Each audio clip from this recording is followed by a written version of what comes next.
Mariners last night, a 2-1 win, still 5.5 back in the wild card.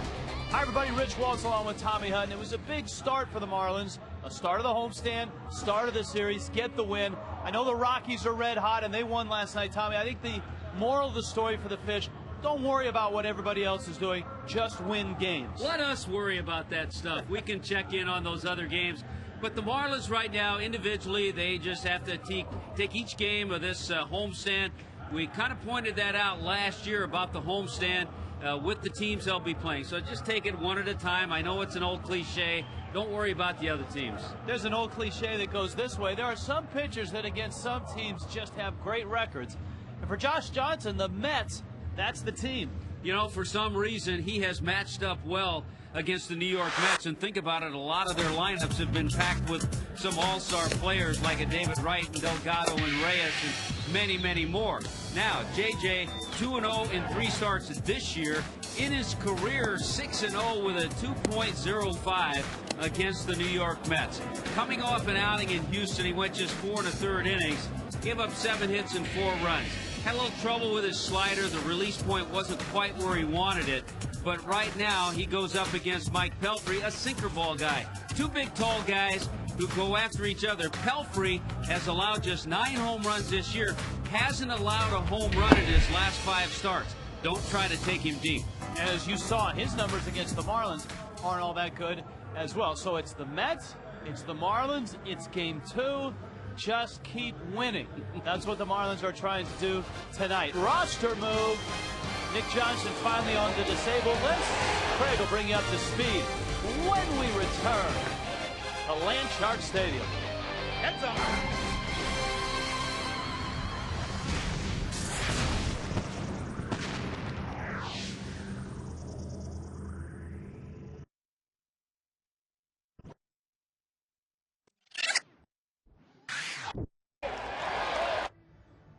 Heads up.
Network broadcasting to U.S. Armed Forces, serving in 175 countries aboard ships at sea. Wherever you are, thank you for all that you do, and welcome to the National League East as the Marlins and the Mets meet. We've got the Goodyear blimp. We've also got a roster move. So to get us underway, here's Craig Minervine. Okay, thank you, Rich, and good evening again, everybody. The roster move is official now, and the Marlins made a move after the game last night. Here it is, Nick Johnson going to the disabled list as expected. This is not a surprise with that hamstring strain. So he's down to the DL, 15 DL. It's retro back, so they can get him back as early as early next week when that series gets going against the Braves. I believe Tuesday is the first day he can come back. Brett Carroll is back, recall from AAA. His flight was delayed. He was supposed to get here at 3, then they said 5:30. And I am looking up and down the bench, and I'm not sure if he's here yet, but Mike Hill is, and he has the thoughts on this move for the Fish. Well, you know, Craig, hamstrings are very delicate, and you need to give it the time that it needs to heal. And we did that, and we just got to a point where we wanted to keep the retroactive days available. And once he came back off the off day and it hadn't dramatically improved, we made the decision to put him on the DL. So put him on the DL retroactive to his last game, which was Sunday the 16th. And he'll be available to come off the DL September 1st. So you're talking about 5 more days where he'll get time to rest it. You know he's on the DL now, so he'll get to rest it, and we'll take our time and get him back and hopefully have him ready to go September 1st. You hope to get him. You just said it. You hope to get him back for that Atlanta series. Yeah, we're hopeful. We're hopeful. Every day has been better, and we're hopeful. We'll continue to work. We know it's one of those nagging injuries that if you don't give it the time it needs, it can become an issue. So we're just taking our time with it. All right. The good side of this is that is it BC gets the call up? Yes. Brett Carroll will be recalled, and we've seen BC already this season, and he'll give us 110% effort and go out there and do whatever he can to help us win ball games. He's a factor for you guys. He was a weapon defensively, and he also showed with some time at the plate he was able to come through for you. No, Freddie gave him starts against left-handers, and he held his own. So we know what he can do defensively, well above average defensive player, and it'd be nice to get him back in the mix. All right, good for Brett Carroll, and with the rosters expanding anyhow on September 1st, it looks like this time Brett Carroll will be coming up and hopefully staying for the duration of the season. He was a factor and a good player for the Marlins defensively, and as he showed offensively earlier in the season. The Marlins can only hope they'll get Nick Johnson as soon as that 15-day deal is up, but that is certainly not guaranteed. Here we got baseball. That's certainly on the agenda tonight. Game 2 of this series. Mike Pelfrey will go for the New York Mets against Marlin ace Josh Johnson, who's become a Met killer. 2-0 this year, 6-0 in his career. Rich and Tommy are getting set. Get that tape off. Next.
Southeast Toyota dealer. Get all the quality and reliability of a Toyota during Toyota's Best for Less sales event. By Aflac, we've got you under our wing.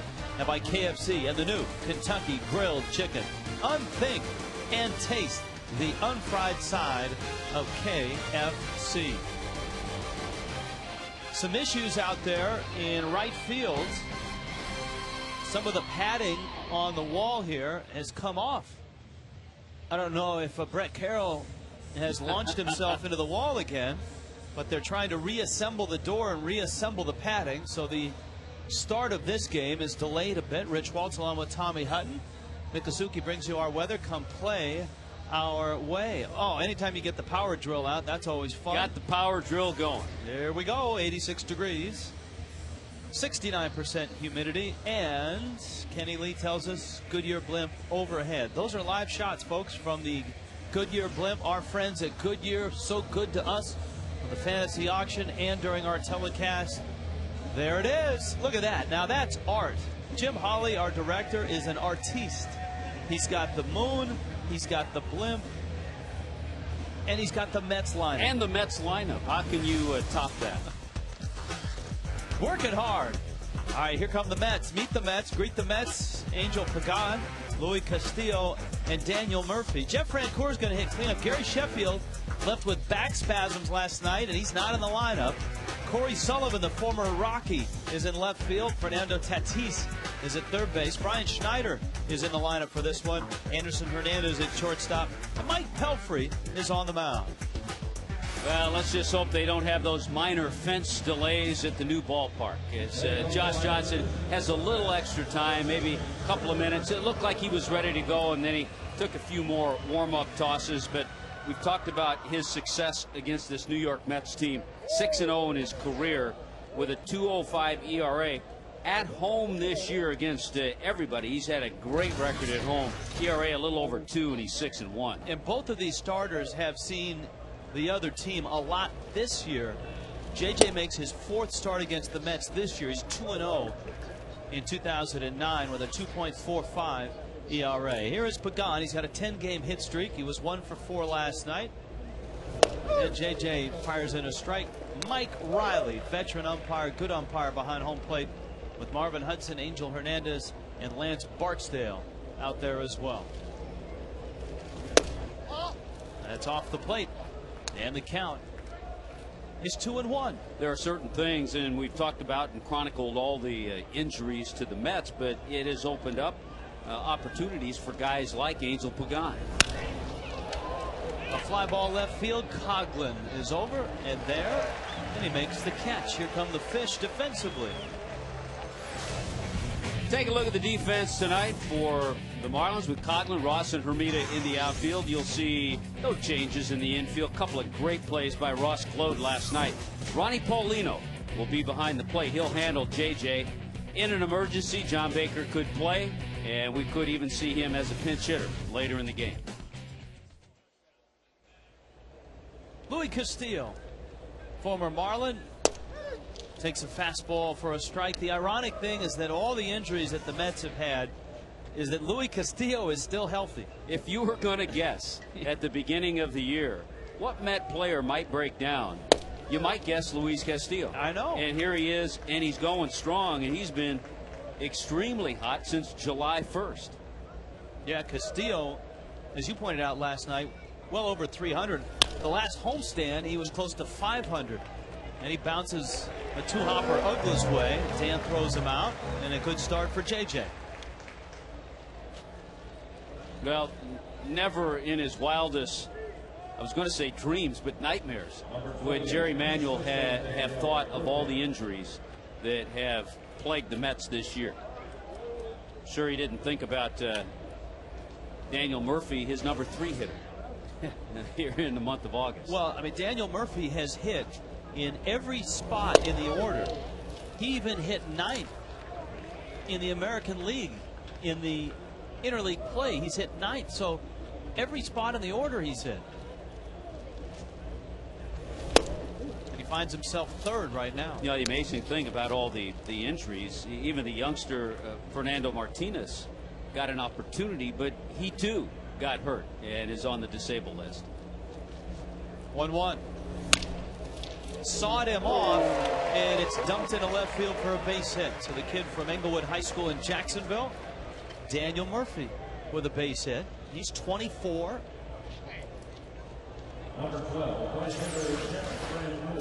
And saw it off he was on a pitch inside. He just looped it past Jorge Cantu, just out of his reach. But again, an opportunity for a guy like Murphy to show the Mets organization he can play a little left, he can play some first.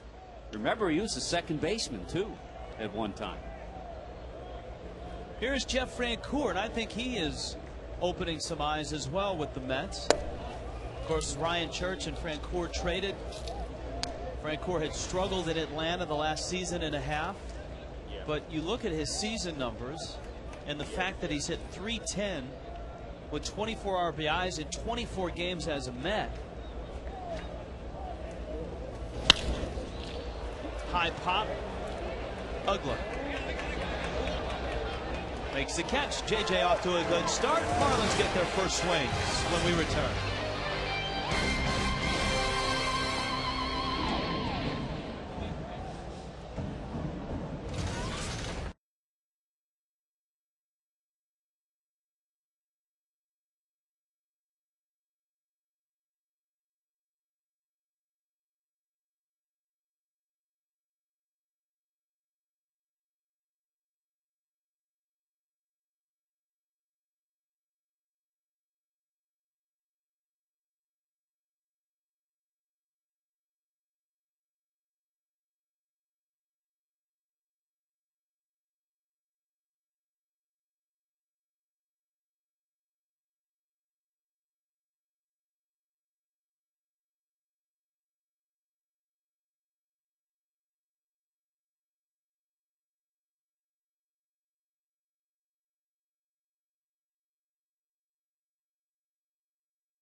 to keep on winning to try to make up some ground in this wild card race.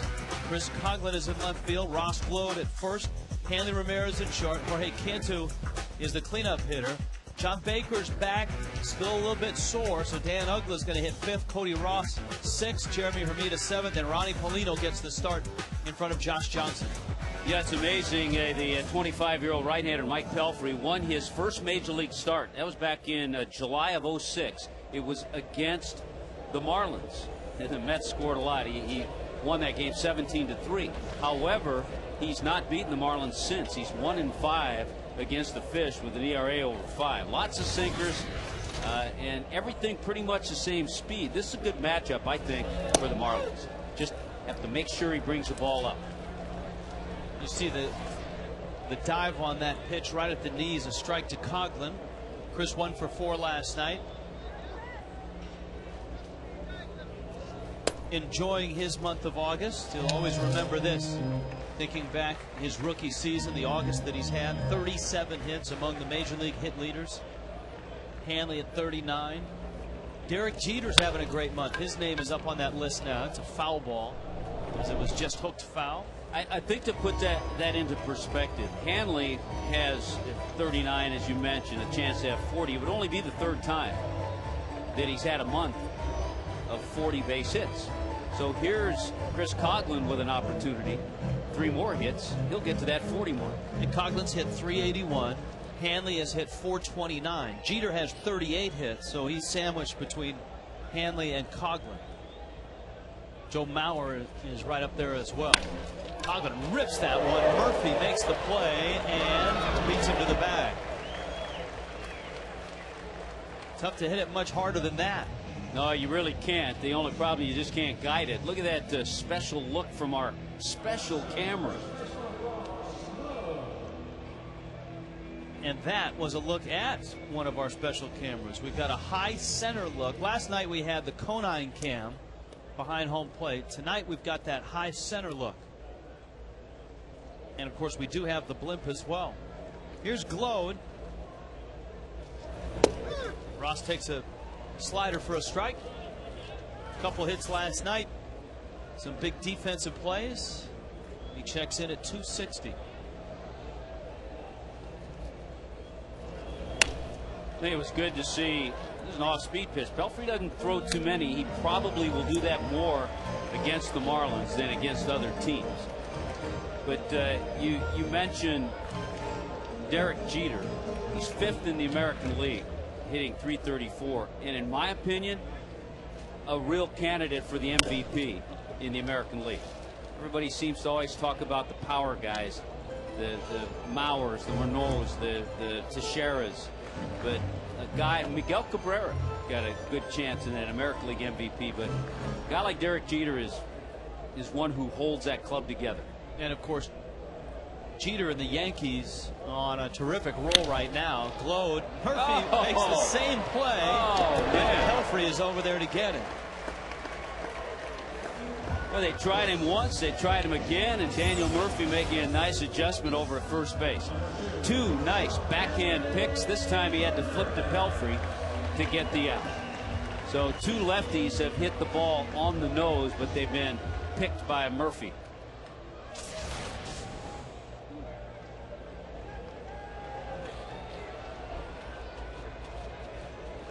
So here's Hanley digging in. Hanley stands in at 361. Pablo Sandoval has been out with a calf strain. And Hanley, of course, has had a large lead in the batting race anyways. Sandoval at 331. Sandoval has caught Hanley in the doubles department. They're both tied for the National League lead at 37 with Miguel Tejada right behind at 36. Brad Hopp at 35. 1-0 pitch, chopper over the middle, chalk one more up for Hanley. So Hanley is at 40 hits in the month. Here's the Mets defensively. Well, a great sign. 3 batters have all hit the ball well. Here's the defense for the Mets tonight. Corey Sullivan, Angel Pagan, and Jeff Francoeur. Tatis and Murphy at the corners. Anderson Hernandez, Luis Castillo, Louis, a 3-time Gold Glover. Brian Schneider, solid backstop behind the plate. Cantu now.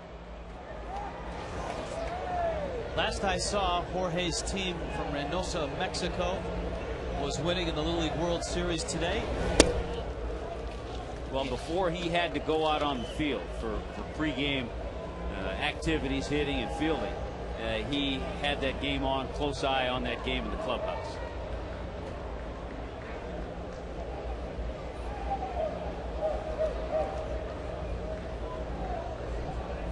Here's the 1-0 pitch.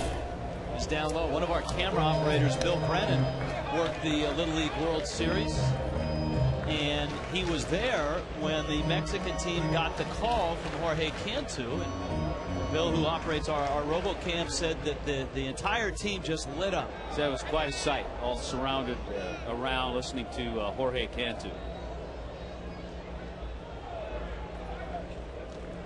Here's the 2-0. Cantu smacks it in the gap in right center field. Hanley's off to the races around second. Headed for third. It's cut off by Pagan, and Hanley will be held there. Pagan with a run-saving play. If he doesn't cut that off, Hanley will score. And another well-struck ball. This is what you have to try to do against Pelfrey. Got that pitch up a little bit, but you can't try to pull him. If you go the other way, you'll have success. Nicely done by Pagan. Hanley's thinking about scoring, but because Pagan was able to get over and cut it off, no chance. That'll leave it up to Ugla now. Dan 0 for 3 last night. Ugla with Cantu at first and Hanley at third and 2 outs.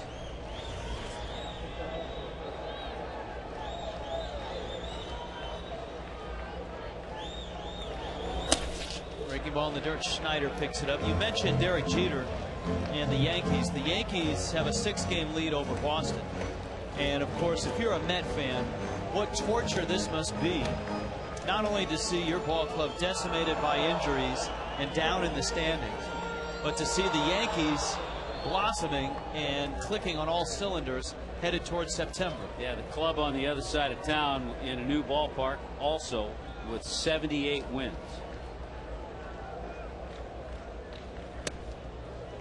Marlins and Braves are 5.5 back in the wild card.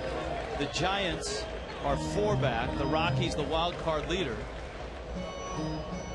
And of course the Rockies every night seem to have a magical finish, as they did last night with a Tulowitzki walk-off base hit to beat the Dodgers. Ugla takes a slow breaking ball for a strike. By the way, the Dodgers lead in the West is down to 2 games. And that walk-off win was after the Rockies added an insurance run in the 8th. They went to the 9th inning with a 4-2 lead, and the Dodgers tied it. Manny Ramirez with 2 outs had the big tying base hit. 2-1 coming. Ugla takes down low. But the Marlins did pick up a game on the Phillies, who lost last night. The Fish of the Braves are 7 back in the East. And Atlanta fell back even with them at 5.5. Giants rallied to win last night. So we'll keep an eye on all the ball games. The Marlins, of course, trying to preach and believe in just win and worry about what happens later. Fastball, a strike. And it's 3-2. 3-1, you're looking for something that has a little bit more of the play. The question is, 3-2, does he get something straight? It's his best pitch. You would think yes.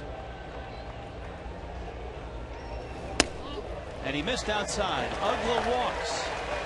Ugla walked last night in the ball game and loads the bases now for Cody Ross. This is an area, even though the Marlins for the month have done a nice job for the most part, over 300 with runners at scoring position. But they have had some games during the month where they've struggled. They had the game in Houston, and last night they stranded 9 runners. Do you realize Dan Ugla's walked 71 times now? That's only 7 less than Nick Johnson has walked this year.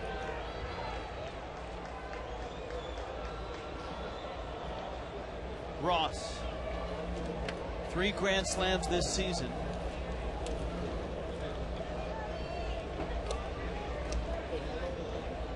5 in his career. It's one of the things the Marlins haven't done against Pelfrey, even though he's 1-5 in his career. They haven't hit home runs against him. So he's real stingy. He's only allowed 9 this year, and I mentioned 5 straight starts for Pelfrey. He has not allowed a home run. Probably didn't allow many at Wichita State either. We've got 2 Midwest guys going here, and Pelfrey, the Kansas native, against Josh Johnson, the Oklahoma native. Ooh, Cody got a good fastball, and he takes it for a strike. There's Hanley. He singled. So did Cantu. Uggla walks. Ross is sitting on a 1-1 pitch from the Mets' Mike Pelfrey.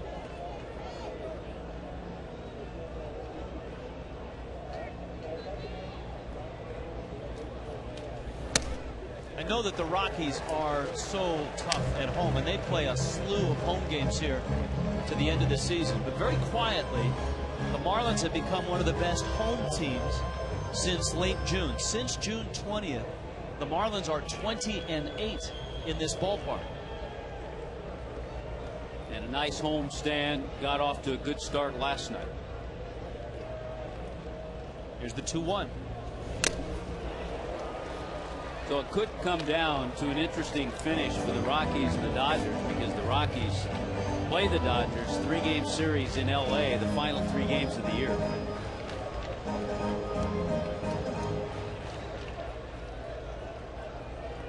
Two and 2 to Cody. 4 for 15 in his career against Pelfrey. We tried to get him to fish in a breaking ball. Now he counts full at 3 and 2 with the bags loaded. And let's see if he goes back to his best again. Dan Worthen on the right. Jerry Manuel, skipper of the Mets.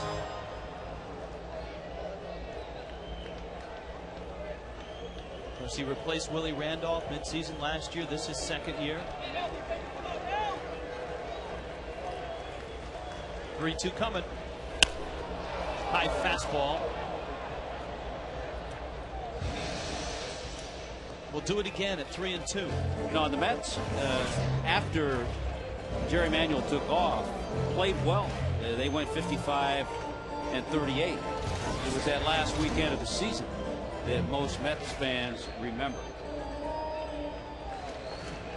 Manuel was the American League Manager of the Year early in his tenure with the White Sox.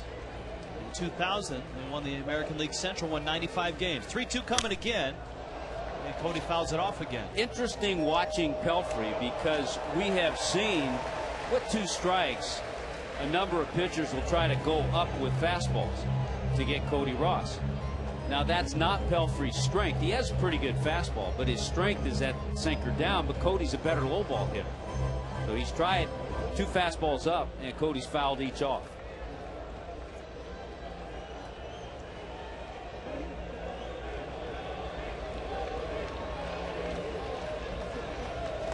Runners on the move, another 3-2. Cody Ross to center field. Pagan started back and makes the catch.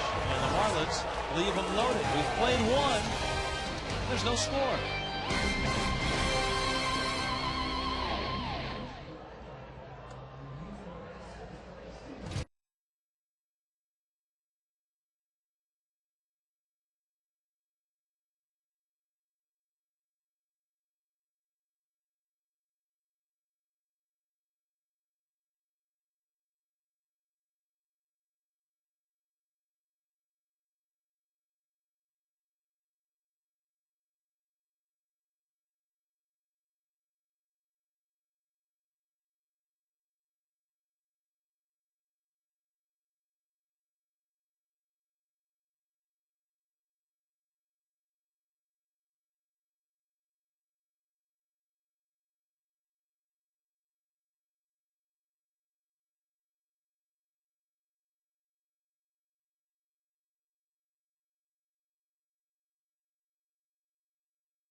outstanding work getting this field back into Major League shape. It'll be a little tougher. There are a few other weekends that are tighter turnarounds later in the season. Josh Johnson with a strike to Corey Sullivan, who's got to be watching the Rockies run with a little bit of envy, though he's getting a chance to play, which is good for him. He was a former Rocky, and he rips that into right field. Hermida over to pick it up. We check in with Craig Minervini. Craig? Well, thank you, Rich. It's the second day of our Name That Marlin giveaway. You may recall we've been doing it all week long on Facebook. Yesterday, we had a lucky Facebook fan named Jeff Conan as the most Marlin with Grand Slams, most Grand Slams in 6. And we're going to give you the question for tonight's coming up right here. Name the Marlin whose only career home run is an inside the park home run. Now go to our site at facebook.com/Fox Sports Florida Sun Sports. Be the first to post a comment. This Marlin's only career home run is an inside the park home run. All right, well, that'll get us to thinking. We'll even ask the Duck when he walks through our show in the fourth inning. Yeah, every once in a while the Duck will whisper an answer to us. JJ gets a strike on Fernando Tatis. Slider was the pitch that Sullivan hit, got it up a little bit.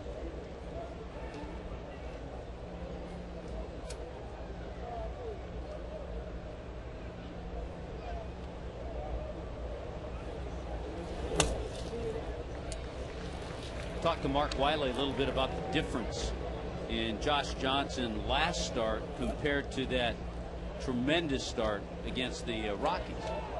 And basically it was the slider.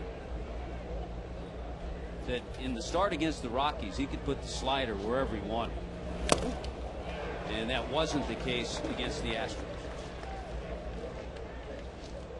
There's the Astro numbers. 89 pitches. He gave up a couple of home runs. El Caballo got him, Carlos Lee, and Hunter Pence, who hit the Marlins well in that 10-day stretch. Yeah, against the Rockies, 7 1/3, 1 hit, the home run, and 1 run, and 11 strikeouts in that game.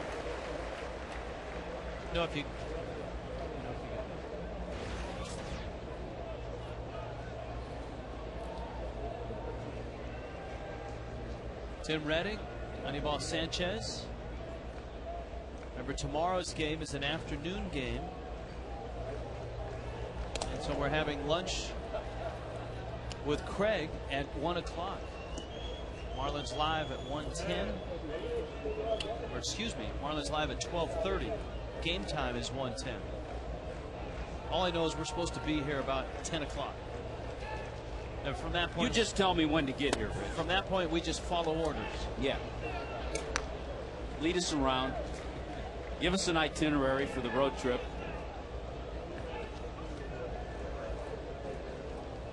Two and two to Tatis. Longtime big leaguer who was out of the game for a couple seasons. Little tapper foul.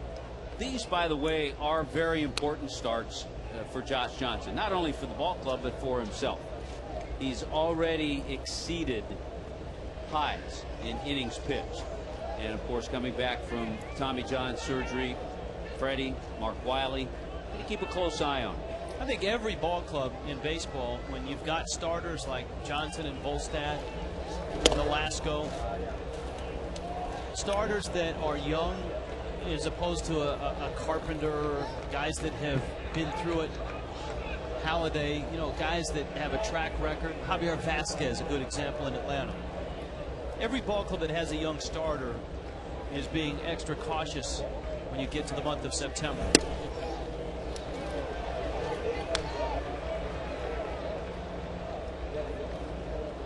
So as always, as he does with every pitcher, Mark Wiley will take special concern in his ace.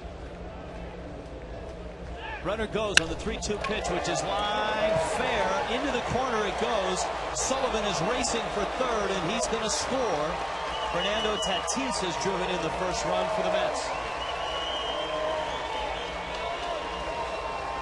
It's amazing, certain guys. Fernando Tatis now is 6 for 10 against Josh Johnson with a home run. So he Got a pitch, looked like it was up a little bit. Sullivan hit a slider that was up. Let's see where this pitch is. Kind of a backup slider. Didn't have a lot on it, and Tatis can hit that pitch. It's amazing. 6 for 10 against JJ. Sullivan racing home. Now it's Brian Schneider with nobody out, and certainly he'll be trying to move Tatis from second to third. JJ opens him with a 95-mile-an-hour fastball. Schneider has had some injury issues this year.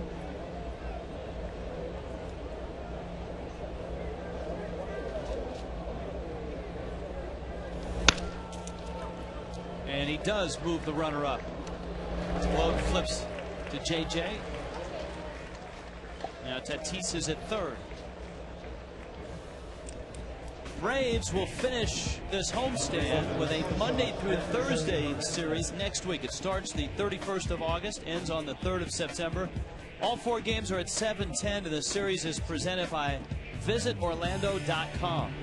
You can look at Tuesday's Miami Herald for the 2 for Tuesday coupon, 1877 Marlins. This is a situation where you have to be careful, even with a left-hander up there. Anderson Hernandez is a switch hitter. But you have to think about squeeze, because Jerry Manuel's trying everything to score runs. Little looper. That ball's going to fall, and that ball's going to produce the run. Didn't need the squeeze. Got a little blue pace hit from Hernandez. And the Mets have constructed a 2-run inning here in the second.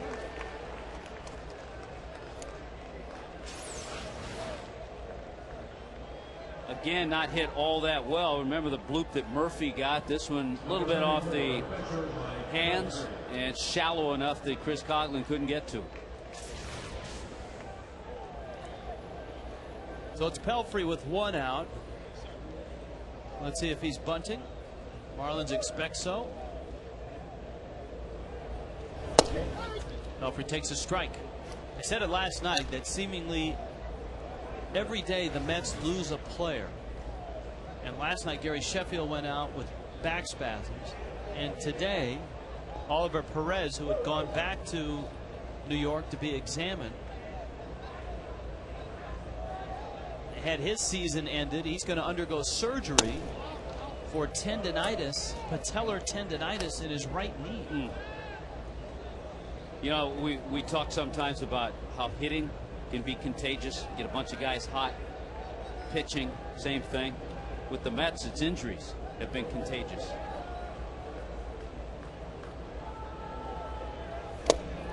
I might not be able to tell you who the Mets setup man is right now, but I know that their medical director is Dr. David Alchek, because I've seen his name in about every Met article for the last month.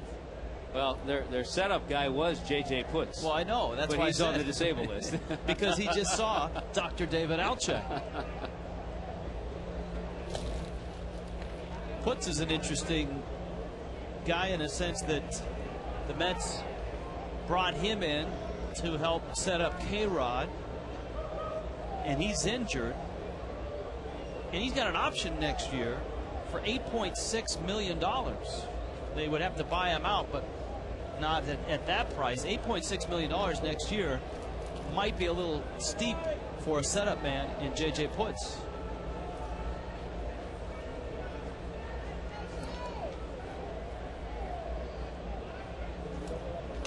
Johnson fires to first. And Putz was 1-4 with an ERA over 5, so it wasn't as if he was lights out when he was healthy and pitching.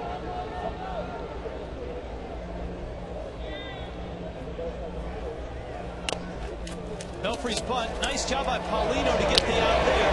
And Hanley's relay is picked by Ogla, just like a first baseman would. Paulino with a heads-up play, but the Mets get 2 and lead it 2-0.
on less gas. Calculate your savings at GoodyearTires.com. There's a picture of Tommy's car right there.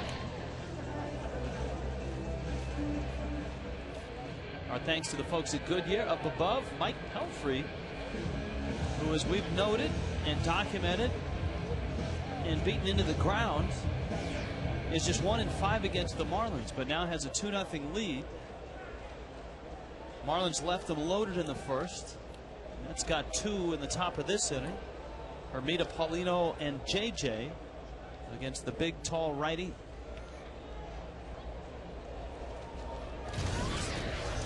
Hermida 1 for 4 last night. Jeremy, a 4-game hit streak, takes a strike. Well, the Marlins have to continue to have the same approach as they had in the first inning off Pelfrey. Hit some balls hard, just couldn't come up with that key base hit with the bases loaded.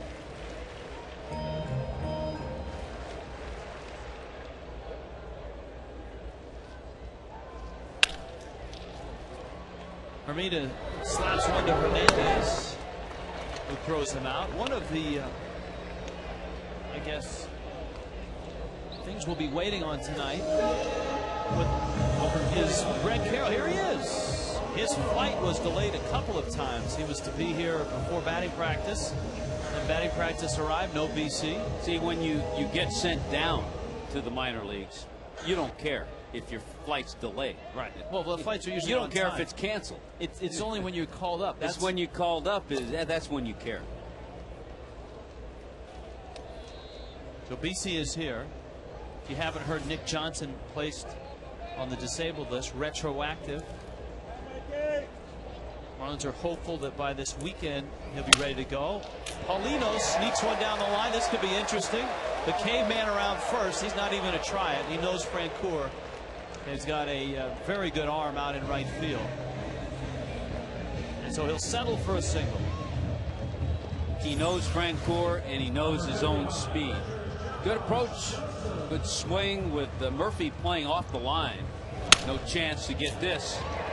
That one actually not hit as hard as the ball Coghlan and Gload hit. All right, start of the year, this is an easy question to answer, but right now, do you bunt Josh Johnson?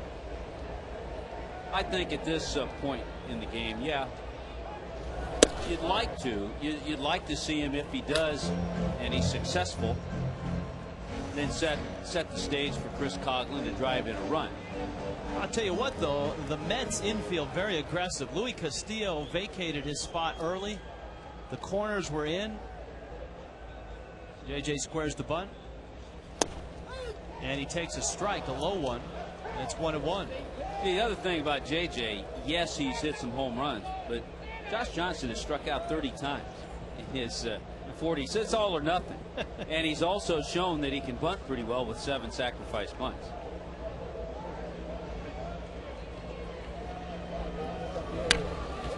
Drops it down. Pelfrey picks it up, fires to second, got it out there. And that whole play was set up because they knew the lack of speed of Ronnie Paulino. A lot of runners are going to beat that throw to second base, and a lot of pitchers are probably going to take the out at first. But knowing that Paulino was the runner, Pelfrey came up and made a nice play. So now you've got JJ at first and Coghlan at the plate. The Phillies are off to a 1-0 start in Pittsburgh. Pirates got him last night. Brad Lidge melted down again last night. Brad Lidge blew his 9th save. He's 0-6 and his ERA remains over 7. Right now the Phillies, and think about it, they have a 7-game lead with Lidge having blown 9 saves. That's how good that team is. Yeah. Not only is Lidge struggling, the year that their leadoff man Jimmy Rollins has had offensively has been an off year. But it doesn't seem to matter with that ball club. They've good enough with their lineup and all the runs that they score. Howard is red hot. He's right over now. 100 RBIs. The run they got tonight, the Chase Utley home run. 27th for Utley. Coghlan rolls one. Murphy going to flip an underhand out to short. And Hernandez at the bag. Marlins leave their 4th runner of the night and are trailing 2-0.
this game may not be disseminated without the express written consent of the Florida Marlins and Ed Kranepool. Josh Johnson in inning number 3. I think it was either going to be Ed Kranepool or Art Shamsky.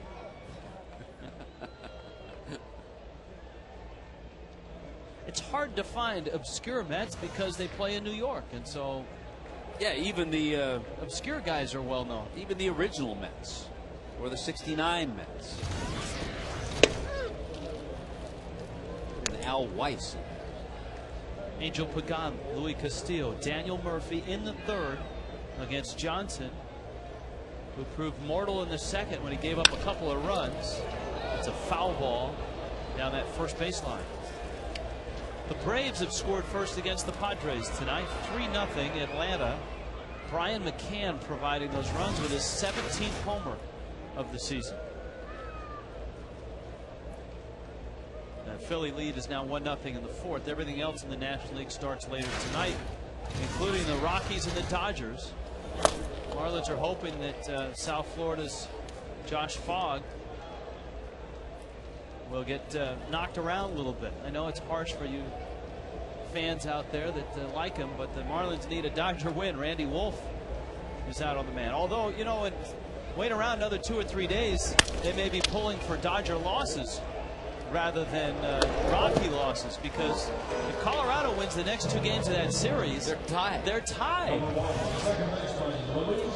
That's amazing, because everyone figured the Dodgers had it won, were on cruise control.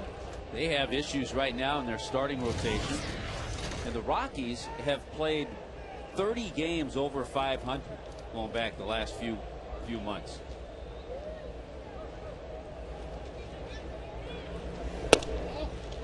That pitch misses down low. The National League West, look at that.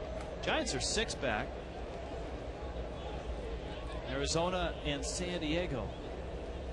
That's the other thing, is San Diego has almost caught Arizona.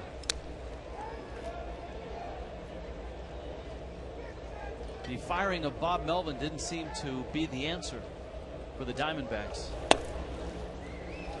JJ misses down low to Louis Castillo. Louis bounced to Ugla back in the 1st.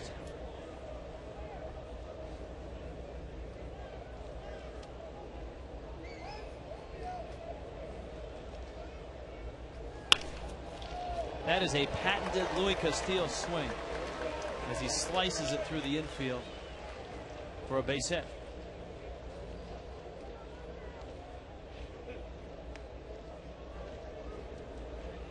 Number 28, first baseman Daniel Murphy.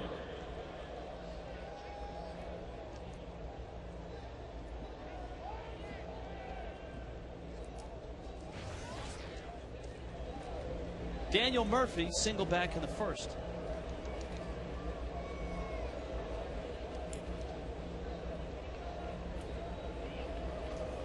I think one of the things this season has shown for the Mets is a team that was so top heavy with big name stars. As they've gone down with injuries, there really haven't been any prospects or guys that have been able to come up from AA or AAA. Runner goes, swing and a miss. Paulino unloads a gorgeous throw to throw out Louis Castillo. Boy, Ronnie Paulino has been on fire throwing runners out.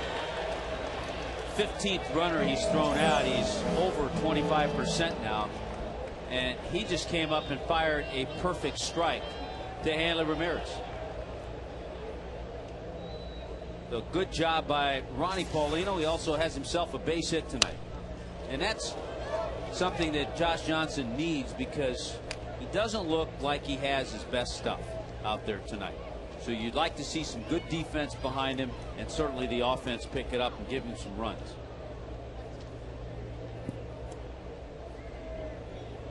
.41 pitches. Outside corner. Number 42 was a beauty. And just his first strikeout. So down goes Murphy, bottom of 3rd, coming up 2-0.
for the Fish. Had a busy night last night. He bailed out his pitcher, Sean West, not once. Boy, tough backhand pick there. Bases loaded, 1 out. But twice. He goes and grabs that off the bat of Francoeur. Just do or die. You can't practice those. I didn't bump into 7 cameras over there. I came out all right, talking about picking off Jeff Francoeur's pop-up. And he sends a high fly ball into the corner. Sullivan, right at the number countdown, made the catch. And so Glow is 0 for 2. Up comes Hanley Ramirez with Jorge Cantu to follow. The Marlins had the bags loaded back in the first. That came with 2 outs after Daniel Murphy made 2 very nice plays to rob base hits from Coughlin and Glode. So even though the Marlins don't have a run, they have had some good swings against Pelfrey. A lot of good swings in that first inning.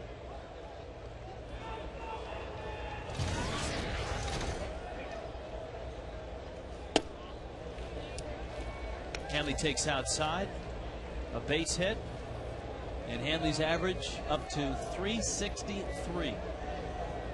There it is. Pablo Sandoval 331. Haven't seen a lineup for the Giants yet tonight. Don't know if Sandoval's in there. I did see where he pinch hit last night, but you mentioned a sore calf, so you have to wonder if he'll be in there.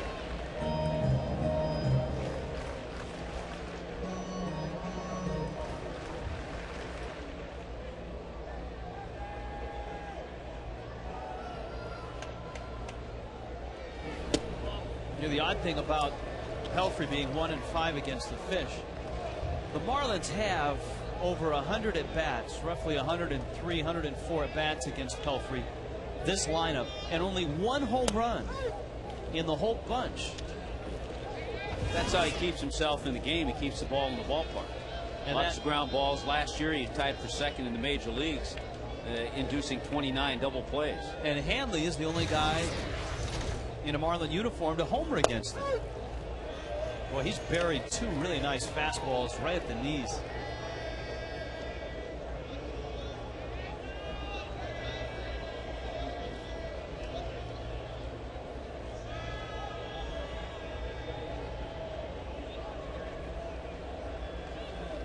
(3-2). At the plate, that it hit Hanley's foot. The first base umpire, Marvin Hudson, says foul ball, hit his foot. And so the count stays at 3-2. There is Hudson. And you can see the misdirection on that one. That's a time a home plate umpire needs to get a little help from his partners out there on the bases. Marvin Hudson drew the short straw. He's got to work the day game tomorrow behind home plate. Hanley, another base hit.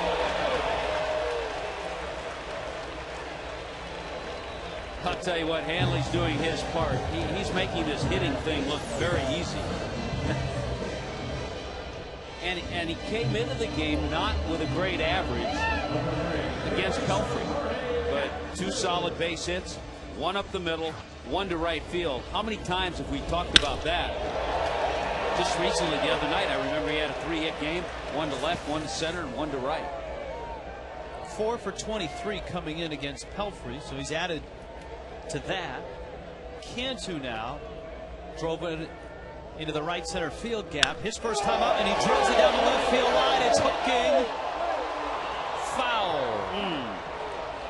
Not too many mistakes up, and Pelfrey got one up. Looked like it might have been the breaking ball, and Jorge pulled the trigger a little too fast.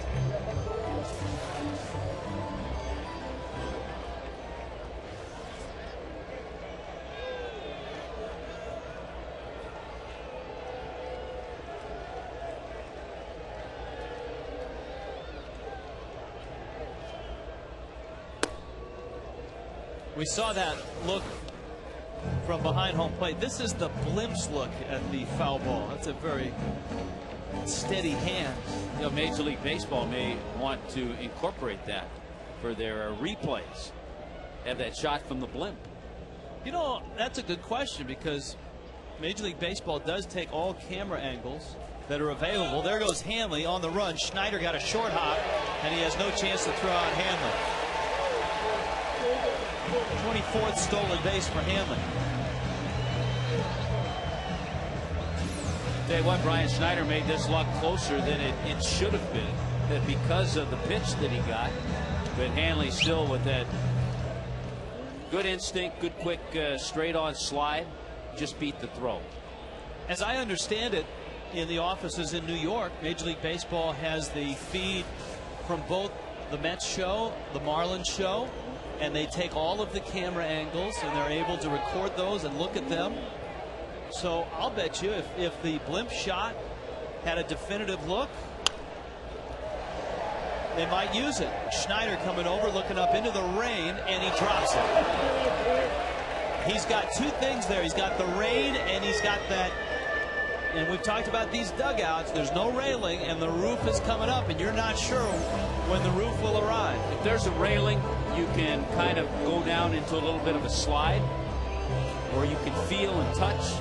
It's a step or two away, but you don't know that when you're going over like that. And you're also dealing, as you said, with the rain. It's a tough play. I can't believe he's been given an error. That's not an easy play. No.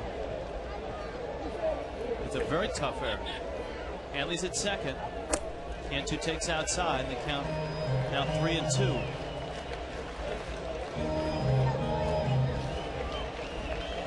Runners in scoring position at 282 average. Uggla waits. There are so many statistics in the game. I wonder if there's a breakdown of what guys are hitting when it's raining.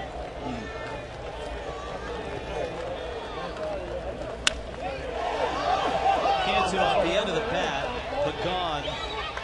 Makes the catch. Hanley has to hold at second.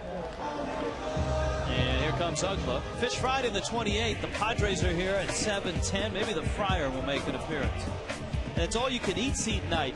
Play Billy Bingo for your chance to win an authentic framed photo autographed by Josh Johnson. 1-877-Marlins. Just from what we're told, and I think the umpires know this, a small cell passing through. Don't even see the ground crew down by the tarp. That's usually an indication.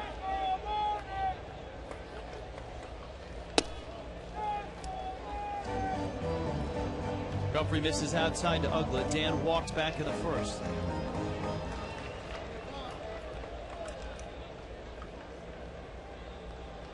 Fish trying to get on the board here in the third. And a high fastball. It's 2-0. I think the one thing you have to get out of your mind, and I know it's tough, is thinking home run against a guy like Pelfrey.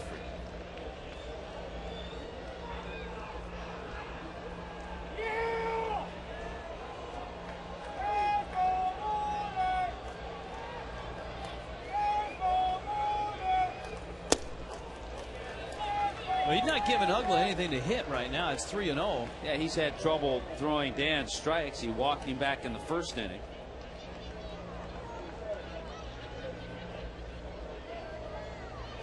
Been a tough year for Dan Uggla against the Mets. Just 3 for 32. Lost him. Uggla has walked twice tonight. And here comes Cody Ross. So this was a battle that was won by Pelfrey in the first. It was Ross who had the bags loaded and worked a 3-2 count and fouled off numerous pitches. Dan Worthen, the pitching coach for the Mets.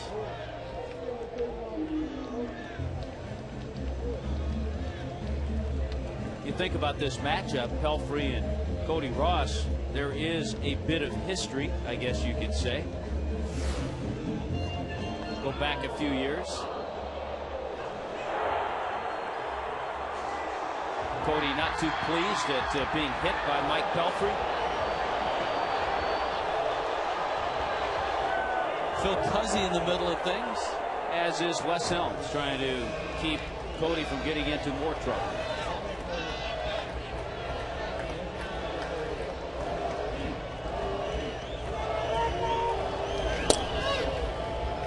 It's a strike, even though Schneider had a tough time holding on to that one.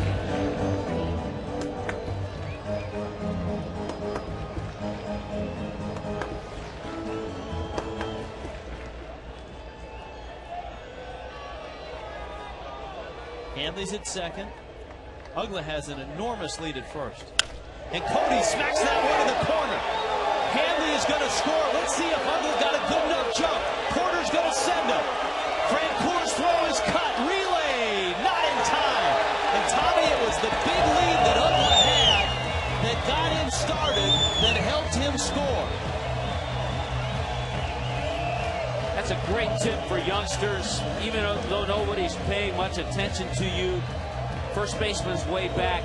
Get as big a lead as possible. You might beat a throw to second, or you might score on an extra base hit down the right field line. Great piece of hitting by Cody Ross to find the right field corner. Look at the big lead that Uggla has, and because of that, he's able to score. Cody gets a double, gets 2 RBIs, and then goes to third on the throw. Hermida takes down low. Take it back. They're giving Cody a triple. He never really hesitated, so that's factored in.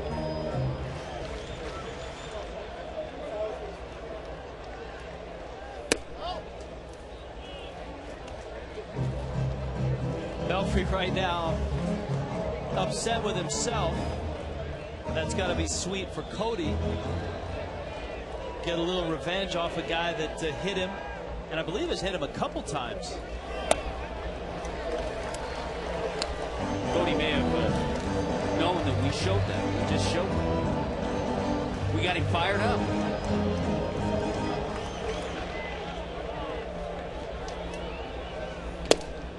Hermida takes inside. Pelfrey lost him. And now here comes Paulino. And Pelfrey certainly looks like he's struggling. He's up to 62 pitches now. He's already had a trip from the pitching coach. You can see 24 pitches here in the third. You know, an area that I guess would surprise a lot of people. The Marlins are second in the National League. Runners in scoring position with 2 out. It's not a great batting average, 256. The Braves lead the league at 280. What was the stat yesterday? The Mets with 2 outs and the bases loaded? They were like 5 for 050. Yeah, 5 for like 50 something. Yeah, one of those was the Omir Santos grand slam. Well, 1 to Paulino. Check swing. Ooh, he went. Marvin Hudson makes it strike 2, and it's 0-2 to Paulino. That's tough because that really changes the at-bat. It's borderline. He probably did.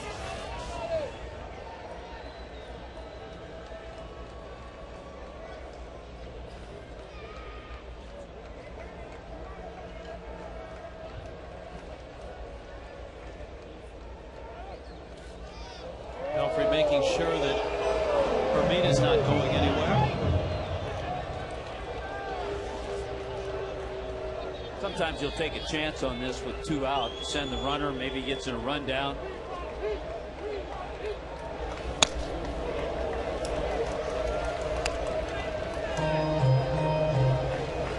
But all started with 1 out. A Hanley single. He stole second. Uggla another walk, his second of the night. And then Ross punched one down the right field line. Cody's first triple of the year.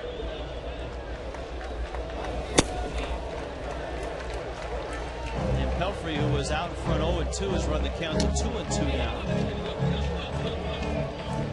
JJ is on deck.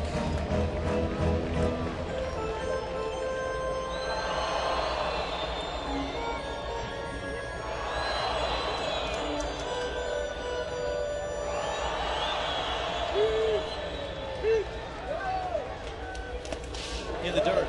Schneider has really had a rough ride with Pelfrey tonight. Not an easy guy to catch because that heavy sinking fastball. We've even seen Schneider catch a few strikes that he's had to go down and get. And he's been going to his left, to his right. Good block there.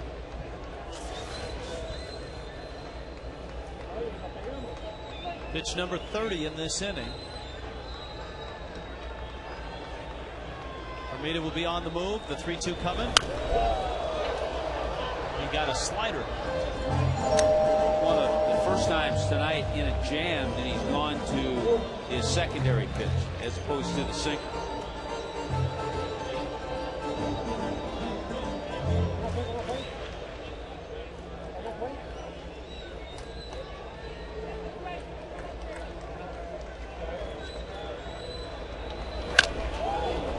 Check swing, foul ball.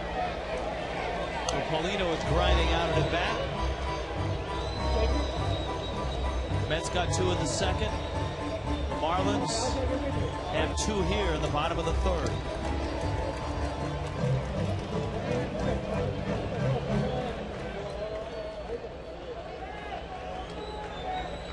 Another 3-2. Down low. Here comes JJ. Pelfrey's unhappy, and I think he's unhappy with Mike Riley. That didn't miss by much.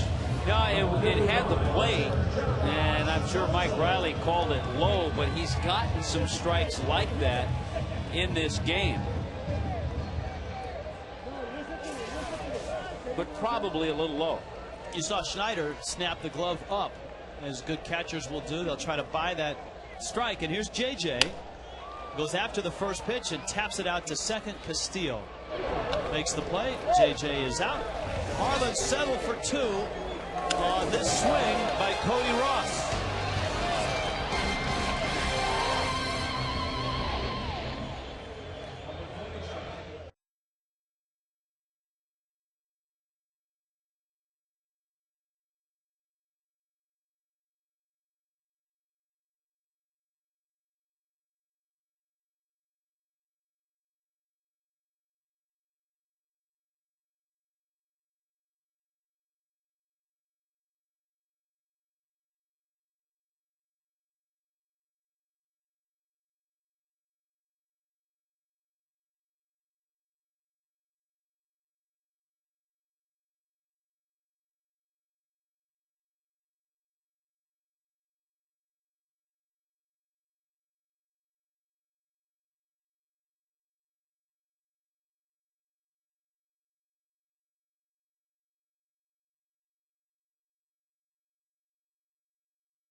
There.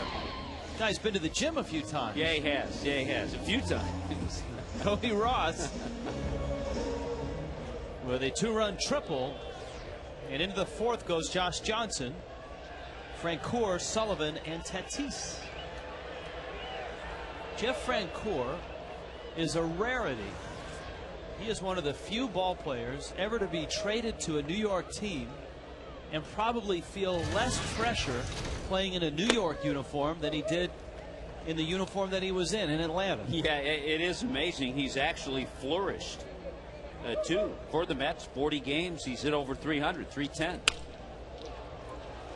Dumps that one into right center. Hermida lopes in and makes the catch.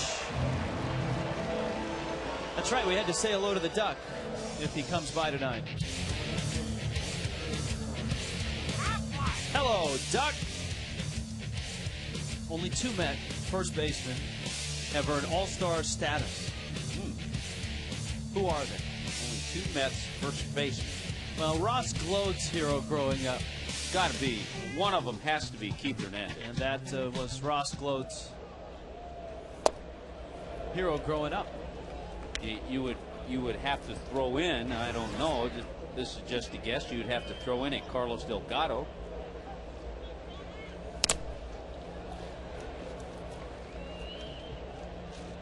How about your guy Ed Kranepool? You mentioned him earlier. But now he's my guy? He's your guy.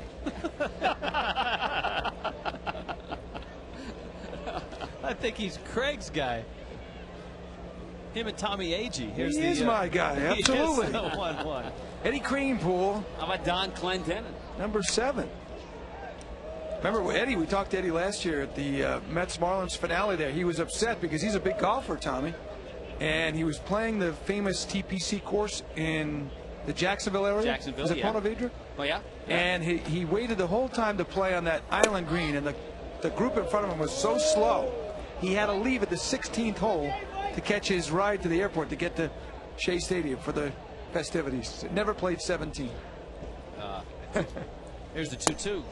A swing and a miss. Craig, is there any truth to the rumor that it's been such an injury-racked year that Mr. Met has been placed on the 15-day disabled list? Yeah, he sprained neck from over-bobbling. Yeah.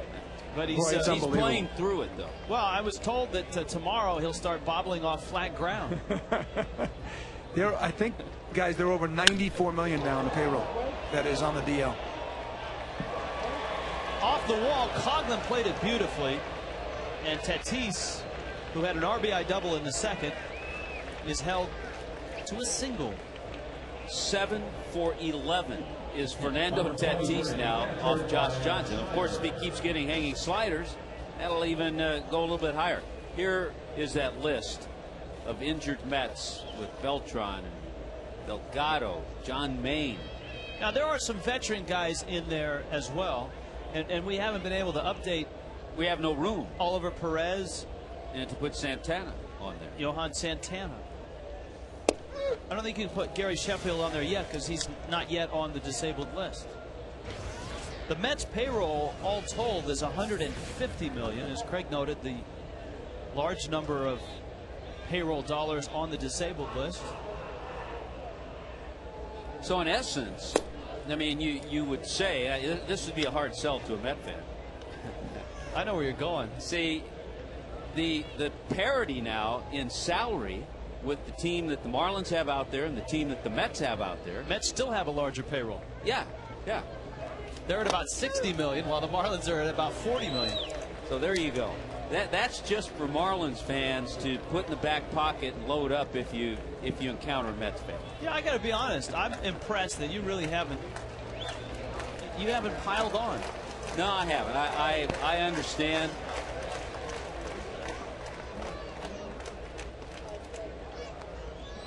Jerry Manuel, former teammate.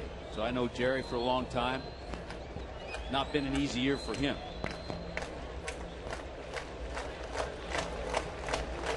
One, two.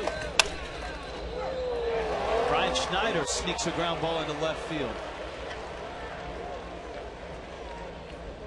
So the Mets have a couple of base hits after 2 are out, and Anderson Hernandez is coming up. We were talking earlier about all the injuries, and one thing that it's kind of exposed for the Mets is, and I know Fernando Martinez came up and he got hurt too, they really haven't had a lot of prospects at AA or AAA. You know, at some point in a season like this, it's like, all right, let's bring the prospects up and let them play and give guys an opportunity to get some major league experience and see what we've got with these guys. They don't have those guys. Well, and you hit the nail on the head. It's exposed their minor league system.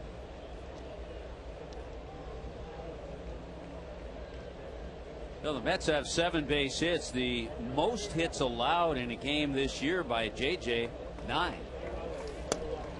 So you can tell he's not sharp. He's not on his game. And the Mets have hit some mistakes.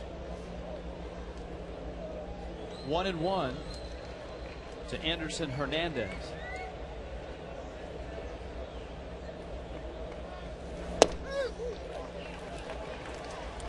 And it's hard for a team like the Mets to get younger when your money is tied up with guys that are probably tough to trade. It's tough unless you eat some of the salary, right. A good portion. It's going to be tough to trade a Beltran or someone like that to get a group of young players.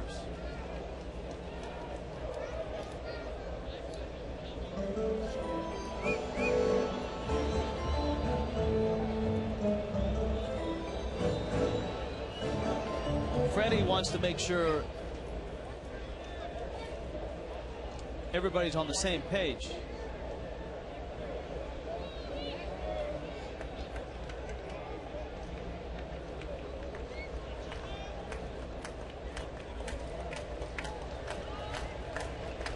One-two coming. Got him. Sharp slider. Struck out Anderson Hernandez. So the Marlins get their swings in a 2-2 game. Hanley's coming up. Don't go anywhere.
In the last inning, and he's up to 71 pitches. And that's through just his 3 innings of work. JJ in 4 innings is at 58 pitches. And it's amazing because it seems like JJ's thrown a lot of pitches. Until you look at Belfry. Top of the order, Coghlan, Glode, Hanley. And a strike to Chris. He is 0 for 2. Change up for a strike. 0-2. Braves 3-0 over the Padres in the 5th. Phillies 1-0 over Pittsburgh in the 6th.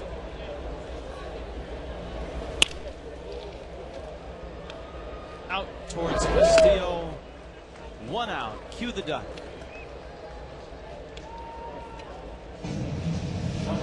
I got one other name for you. All right. How about John Milner? All-star Met first baseman. Who are they?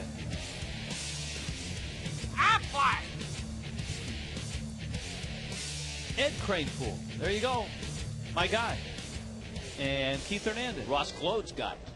Yeah. He told Craig last night, growing up on Long Island, that followed the Mets, certainly in '86, and his favorite player, Keith Hernandez. You know, there are nights where the Duck is not in a great mood. He angrily stalks across the counter. Ross Glode rips one to right. And Francoeur is there and he makes the catch. I just noticed in the Ducks photo, you know, as he walks by, he's actually in the Aflac sign. He's smiling. That must have been in spring training when everybody was happy to see each other. The Ducks showed up for spring training. He was loaded with all kinds of good questions. I think that the Duck has feelings and does get a little disappointed when we get on him.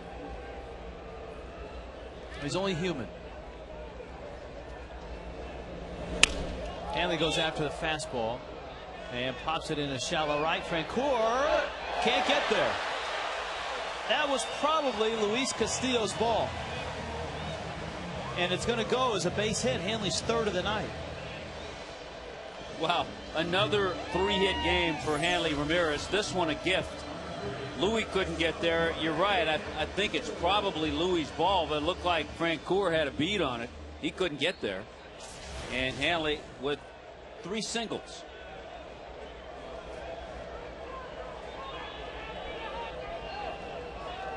Cantu now. Marlin fans know how good Castillo has been in his career defensively. It's a shame that one of the defining moments of the Mets season is Castillo dropping the pop-up against the Yankees. Hanley Ramirez now, Rich, with 22 3-hit games. That leads the major leagues. And by that ball dropping, it looked like it was going to be a 6 or 7 pitch inning for Pelfrey. Now he's got to go to work a little bit more.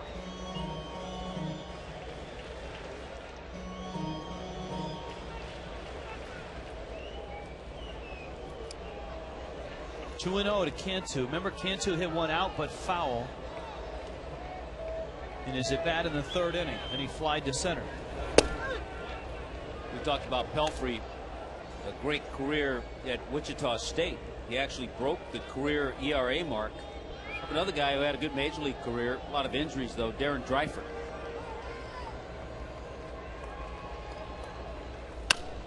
Cantu fouls it back. Reynosa, Mexico, hometown of Jorge Cantu.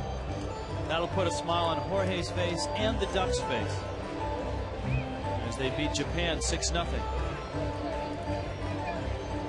We've got another guy with a Little League tie coming into this ballpark this weekend. Adrian Gonzalez of the Padres, that Chula Vista team in California.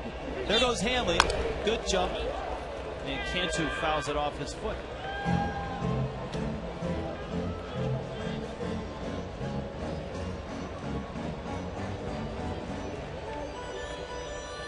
Adrian Gonzalez,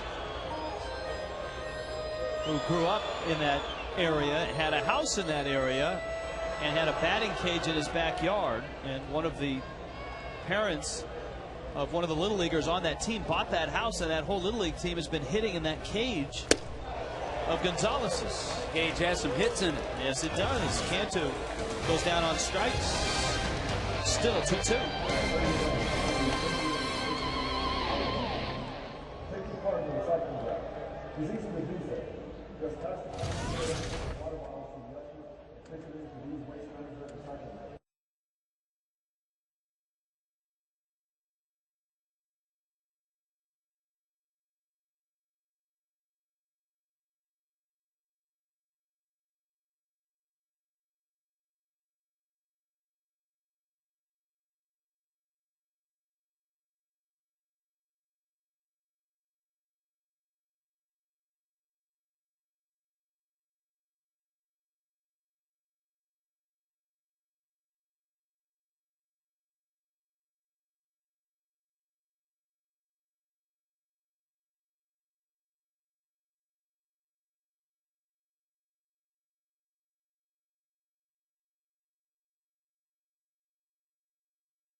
vía ZAP y es presentado por KFC.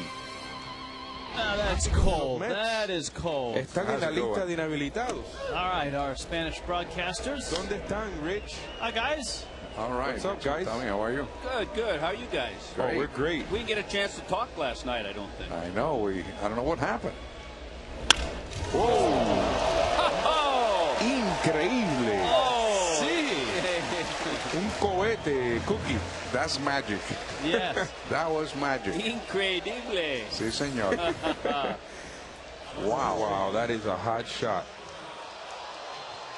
Unreal. I don't know if it went cleanly in his glove or glanced off his hip and then into his glove. I'll tell you what. You have to protect a lot of other things to do. That's moving a big 6'7" frame. Absolutely. Wow, that's a nice out to get. And up comes Angel Pagan. Guys, Josh Johnson tonight, your thoughts? Well, he's throwing his strikes. You know, he kind of wasn't as power as we've seen before, but you know, he's getting ahead right now and starting to get into a groove. And the question is going to be how long they're going to let him pitch. You know, how many pitches. They were talking about the amount of pitches that he has thrown in the past. So I guess Freddie Gonzalez is going to keep a pretty good close eyes on him so he don't overextend himself. I think tonight's just a perfect example of why he's an ace, why he's a #1. He's obviously not with his best stuff, but he's just finding the way to get through and limiting them to just the 2 runs right now. That's a good point, because clearly he's not the Josh Johnson we've seen at times, but you look up at the scoreboard and it's a 2-2 tie. Yeah. All right, guys, have a good show tonight. You too. Thank you, guys. Tommy. You too. Thank you. Angel Pagan at the plate with the count 1-2 and 1 out. He is 0 for 2. JJ misses up and in with a fastball.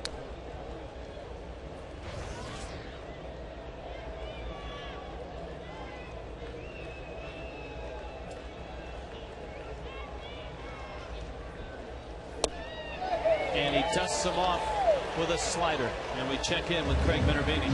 Thank you, Rich. Annual photo day today for the Marlins, but they usually do it well before 4 o'clock, 20 to 4. So unfortunately, the starting pitcher usually misses the opportunity to be in the photo itself. We think. Take a look. See, there's in the middle there. There's no Josh Johnson, but we're going to put him in there, and that's what the Marlins will do as well. He'll be in the shot when you see it, but he wasn't there today. They'll just crop him in, and you'll never know. Another secret. And that's the rest of the story. Photoshop. Yeah, they did it about 20 to 4. I guess the pitchers on their day don't have to come in until a little bit later. You know, and if that picture was taken right before the trading deadline, you could leave 2 or 3 spots open. That, you know what, that actually happens more than people realize in team photos in sports. They will Photoshop a guy in that wasn't there for the shoot. Talking to a few of the Mets broadcasters, I asked how they've taken their team picture this year. The guys are in and out. Got a lot of guys. They've gone up to Port St. Lucie. They've brought a few photos from down there. It's been tough. Yeah, much better technology than the old days. I don't know if you ever had one of those baseball cards, Tommy, where you were traded and they put the cap on, which obviously wasn't yours, and it looked brutal. JJ, look out! JJ's found the slider. Couple of strikeouts with that pitch. Got Pagan, gets Castillo. 2-2.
pose. They wanted us to have the pouty look. Yeah, for that shot. That's what our producer John Sulzer whispered in our ear. Yeah, pout for us. Come on, work with me here, he said. I got a little afraid when they came in and started spritzing water on us. I asked him. I said, "What's our motivation here?"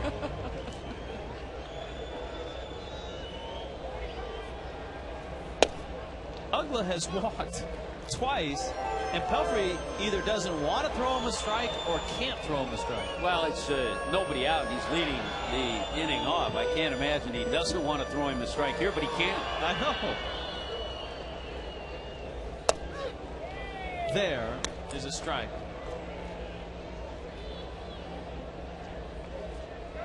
Pelfrey's not a happy guy. Uggla should get something good to hit. He did, and he rips it to left, going back over his head. Sullivan plays it off the wall. Uggla's got to hurry, and he is out. I'd like to see that again. I mean, he may have gotten him, and certainly the third base umpire, Lance Barksdale, over to make that call. Well, it looked like Uggs got his foot on the bag, but he could have gotten him. Great throw, great play by Sullivan in left field. This ball's a rocket. Here comes the throw by Sullivan. By the time he tags him, it looks like his foot's on the bag. He gets him up there. Well, I think he's in. It looked like he was in. Here's a definitive look. Bang, bang, a great throw, good play by Sullivan, but I don't know. Here is Ross. Good hustle by the umpires. See, the second base umpire, Angel Hernandez, has to go out and check on that play in the outfield. So the umpires kind of rotate. The third base umpire, Barksdale, got over there to make that call.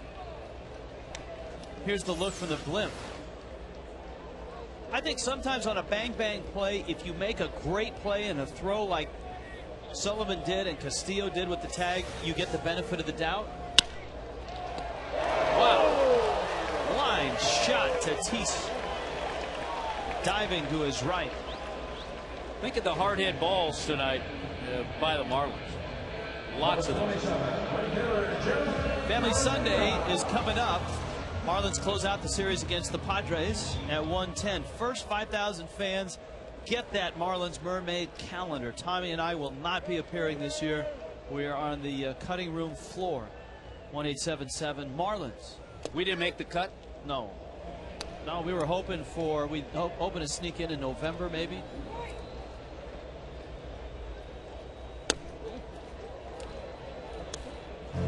Although all week long on Marlins Live,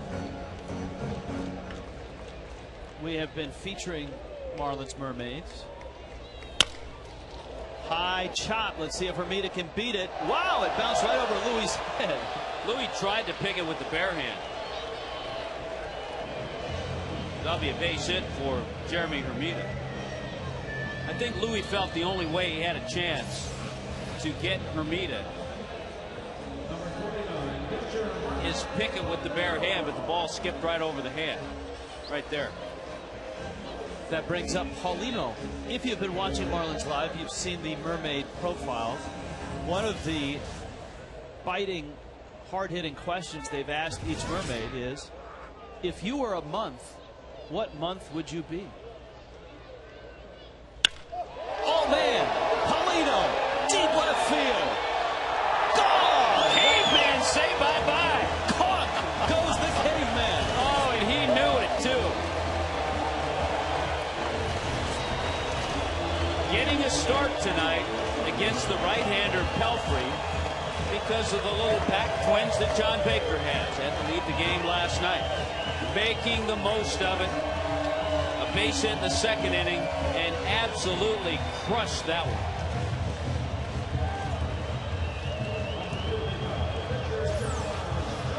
Watch him just put his head down, looks, and then puts the head down, knew that he got it. What a feeling that is. That's 3 rockets that have been hit off of Pelfrey in this inning. The ball that Uggla hit off the wall, the liner that Cody had speared by Tatis. And now Paulino.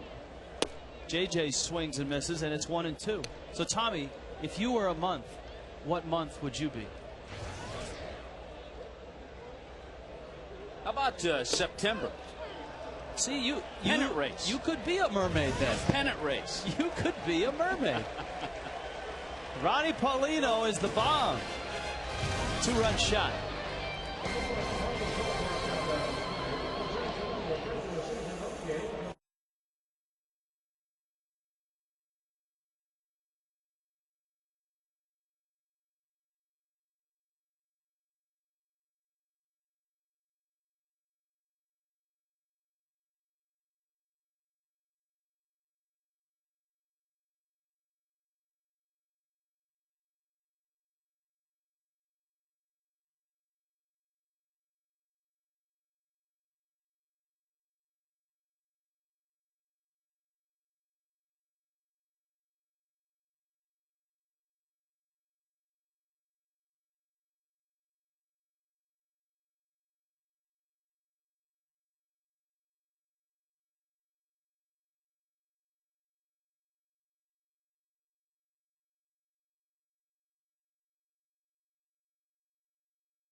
Name that Marlin. The answer happened this year.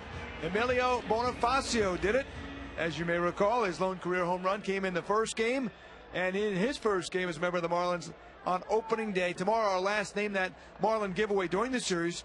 Be sure to be a fan of our page on Facebook at facebook.com/Fox Sports Florida Sun Sports. Tune in tomorrow at 12:30 for more information on our next giveaway. Guys. All right, thank you, Craig. Daniel Murphy with Jeff Francoeur and Corey Sullivan facing Josh Johnson in the 6th. JJ discovered his inner slider in the 5th inning, punching out Pagan and Castillo. And here in the 6th, he now has a 2-run lead thanks to his battery mate Ronnie Paulino. And Rich, I think it actually took form in the 4th inning when he struck out Anderson Hernandez to end the inning with a good slider. That's where it all started.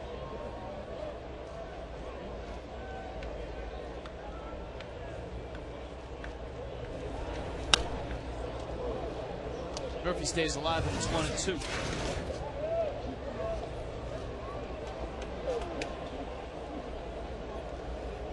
Daniel Murphy, not only out of Englewood High School in Jacksonville, but played at Jacksonville University.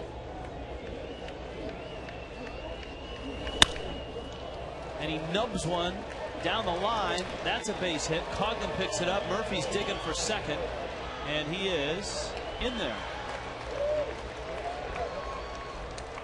Mets get a leadoff double. Saturday afternoons were made for baseball. This week, Fox brings you the National Game of the Week. The Rays look to improve their playoff chances. They take on the Tigers, or the Mets and Cubs. Fox Saturday Baseball this week at 4. That'll be a big one. Yeah, the Mets and the Cubs, you bet. Hey, by the way, speaking of the Tigers, have you seen and checked lately the solid numbers, MVP type numbers that Miguel Cabrera has put together this year?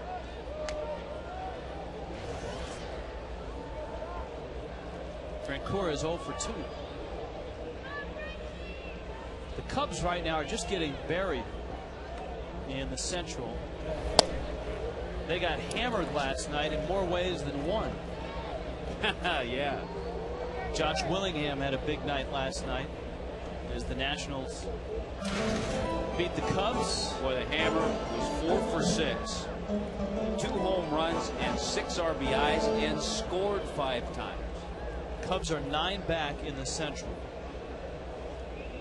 In the wild card, the Cubs are 8.5 back. And in Chicago, they're down 1-0 to the Nationals tonight in the third. Francoeur.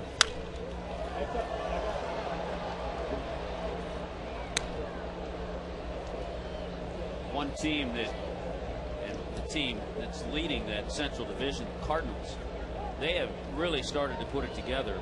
You mentioned Carpenter with 14 wins, 14-3. Adam Wainwright won his 15th game last night. He's 15-7.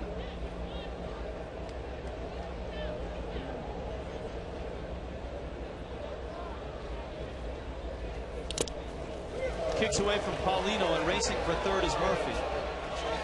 And the ball rolls into the Marlins dugout. I think Murphy's going to have to stay at third base.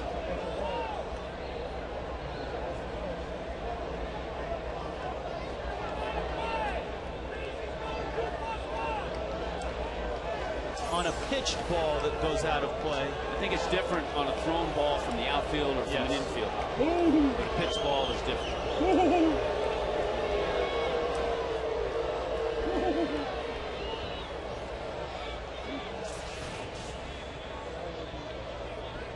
But for sure, it moves Murphy 90 feet away, and the Mets can pick up an easy run here.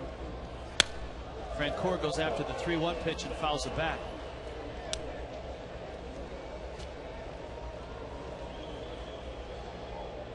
In Atlanta, the Padres have just put 3 on the board, 3-3 in the 6th. So the Padres are playing the Braves, playing them well. That's the good news. The bad news is the Padres are headed here.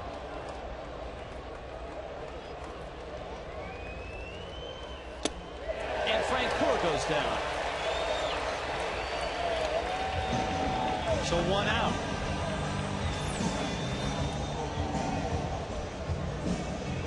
Josh Johnson only had 1 strikeout through the first 3 innings. Now he has 6. That one of Francoeur, number 6.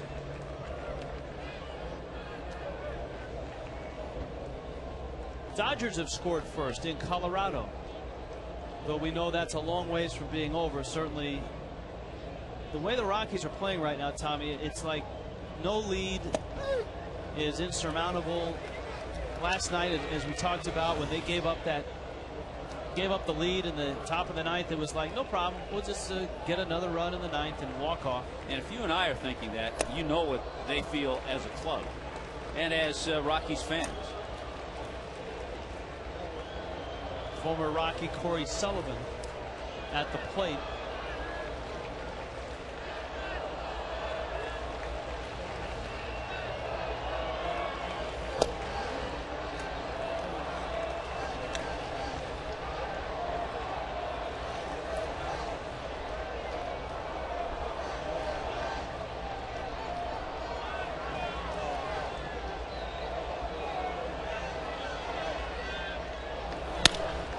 Fastball is laced out into the gap. Over for it is Ross, makes the catch. Runner tags. Here's Cody's throw. And across comes Murphy, and the Mets have closed within a run. Sullivan delivers the run. The wild pitch is costly.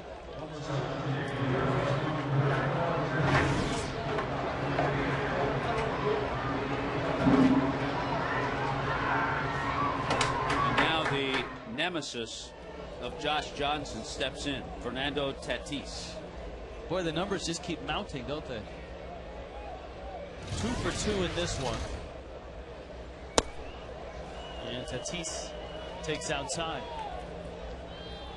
Our crack staff, as always, on top of things. Just being told the last time the Rockies were this hot, they got swept in the World Series. It's because our crack staff is a Red Sox fan. Oh, that's why. That's right. 1-1. to Tatis. 7 for 11 in his career against JJ.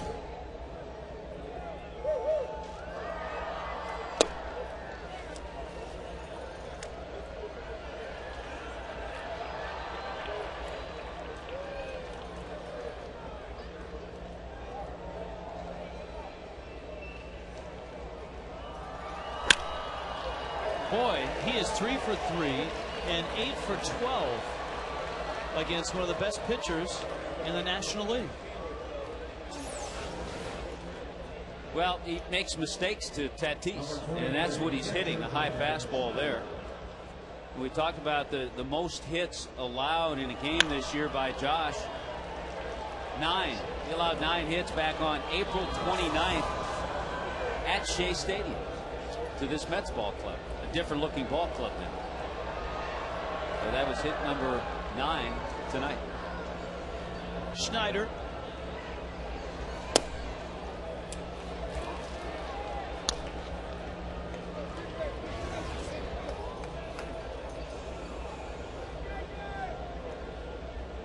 He snuck a single between Cantu and Hanley.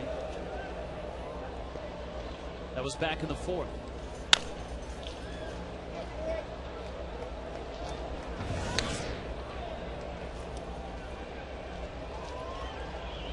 Elmer descends.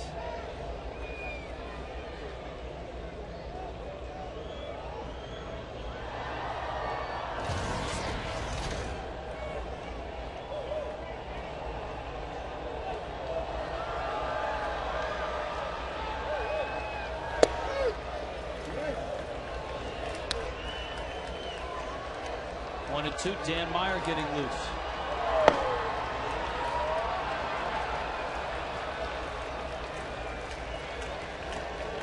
Josh Johnson looking for win number 13.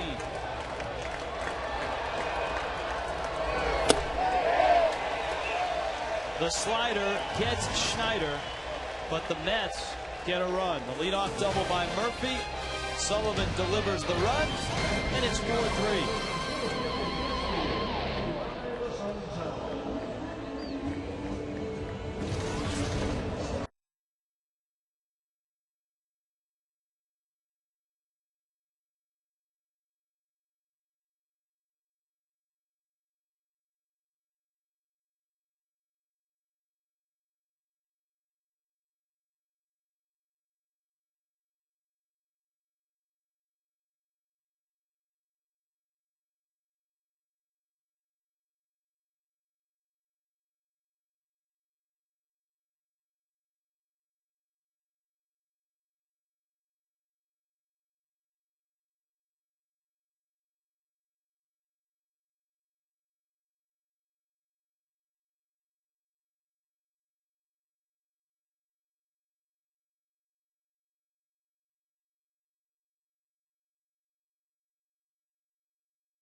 Marlins won at 2-1.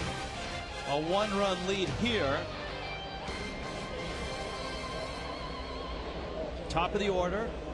4th look at Pelfrey now for Coghlan, Glode, and Ramirez. Mike Pelfrey right at 100 pitches. Jerry Manuel trying to get one more inning out of Pelfrey. But he does have Descends ready to go. Descends was throwing a lot last inning. Got it down there hanging out. He's ready. He needs a couple pitches. He'll be ready. So any base hit, any base runner or two, you got a feeling that Jerry Manuel will make a move.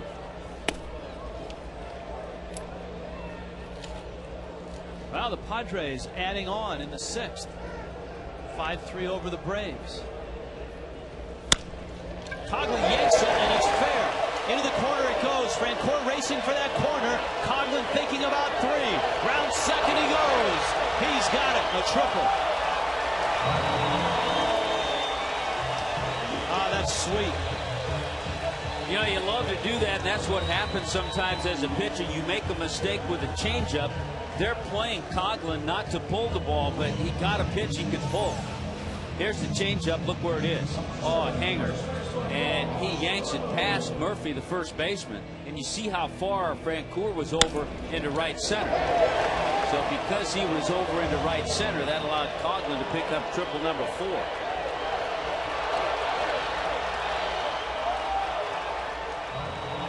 He didn't have to slide, so we didn't see the bubble. The Mets infield in. Gloat is up, and he lifts one to left field. Sullivan's got a very good arm. He's around it. Here comes Coghlan, and he would have been dead meat.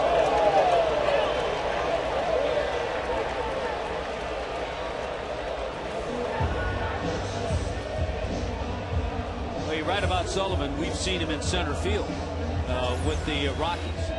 This ball medium distance. He gets a good jump, has this momentum going to the plate. Look at that. On the fly. What a great shot this is from our Goodyear blimp. On the fly, right to Schneider.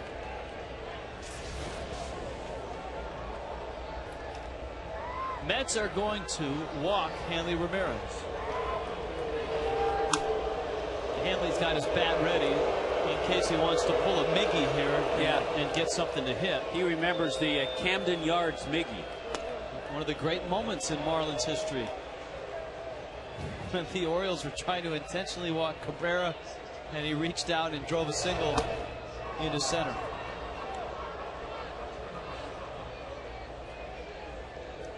$16,000 in the ballpark tonight. 16,123. Actually, add one more to that total.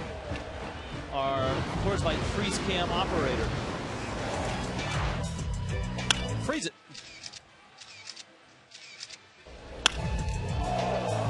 That did catch a piece. You could hear it hit the thigh or the hip of Johnson before it went in his glove. Frostbrewed Coors Light freeze cam. Now it's interesting. Jerry Manuel's out there. Usually he'll go out to make a move, but I think he wants to see how his big right-hander feels. He's going to let him go one more hitter, even though he does have Elmer Descends. That would have been a great matchup. Battle of Mexico. Descends and Cantu. But instead, he's going to allow Pelfrey one more shot at Jorge Cantu. This is a big run here to answer back, especially after the Mets scored, made it a one-run game after they scored in the top half.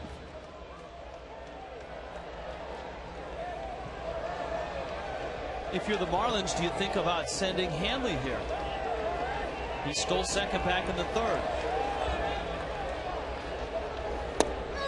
Absolutely.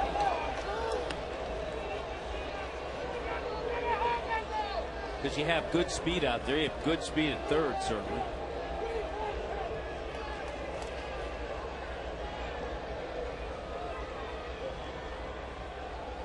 Pelfrey with more of a slide step, and as you can tell, he's not real comfortable using that slide step. He nearly bounced that one to the screen.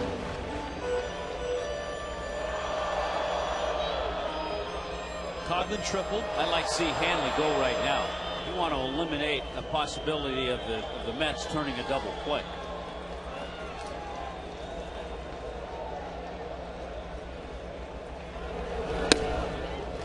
And remember, Pelfrey last year tied for second in the major leagues in inducing ground ball double plays.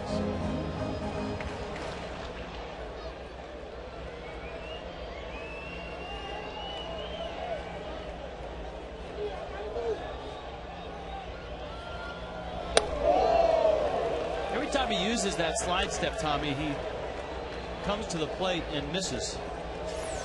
And if he misses and loses Jorge Cantu, I'm sure we'll see dissents. That ball almost clipped Cantu. So it's 3-1. There is Hanley.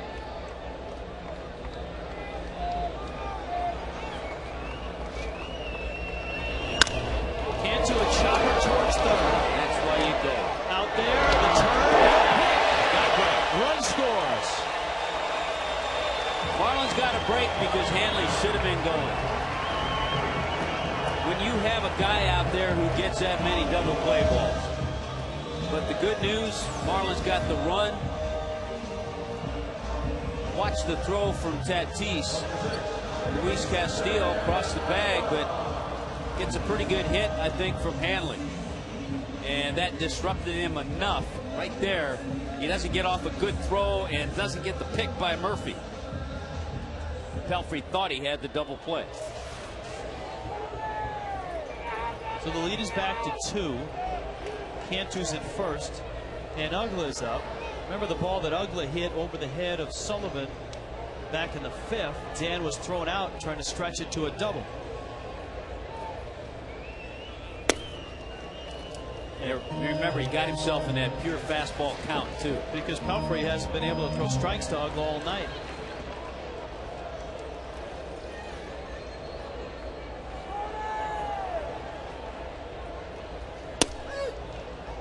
At the knees. That's a pitch he didn't get called earlier in the game on Paulino. That low fastball.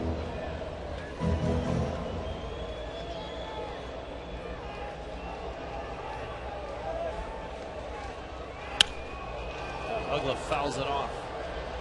Dodgers have taken an early lead against the Rockies.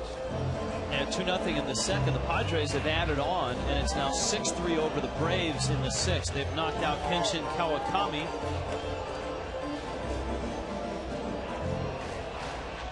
And I think that's just a perfect example. We saw the Braves. We know what kind of club they have. But it's a perfect example of just saying, well, the Padres are in town. You got to win 3 in a row. Can't do that, and the Padres are playing better right now. And as we talked about, look at Pelfrey. He's upset visibly with Mike Riley. You know who got a big hit for the Padres last night? David Eckstein. David Eckstein's 1 for 3 in the game tonight, and is, if he were healthy all year, he might win a Gold Glove out at second base. Ugla strokes it into right field. A base hit. Cantu will hold there.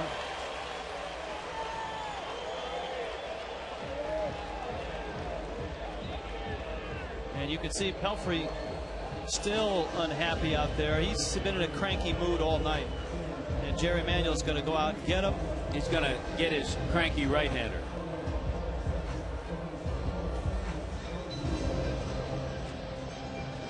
So Pelfrey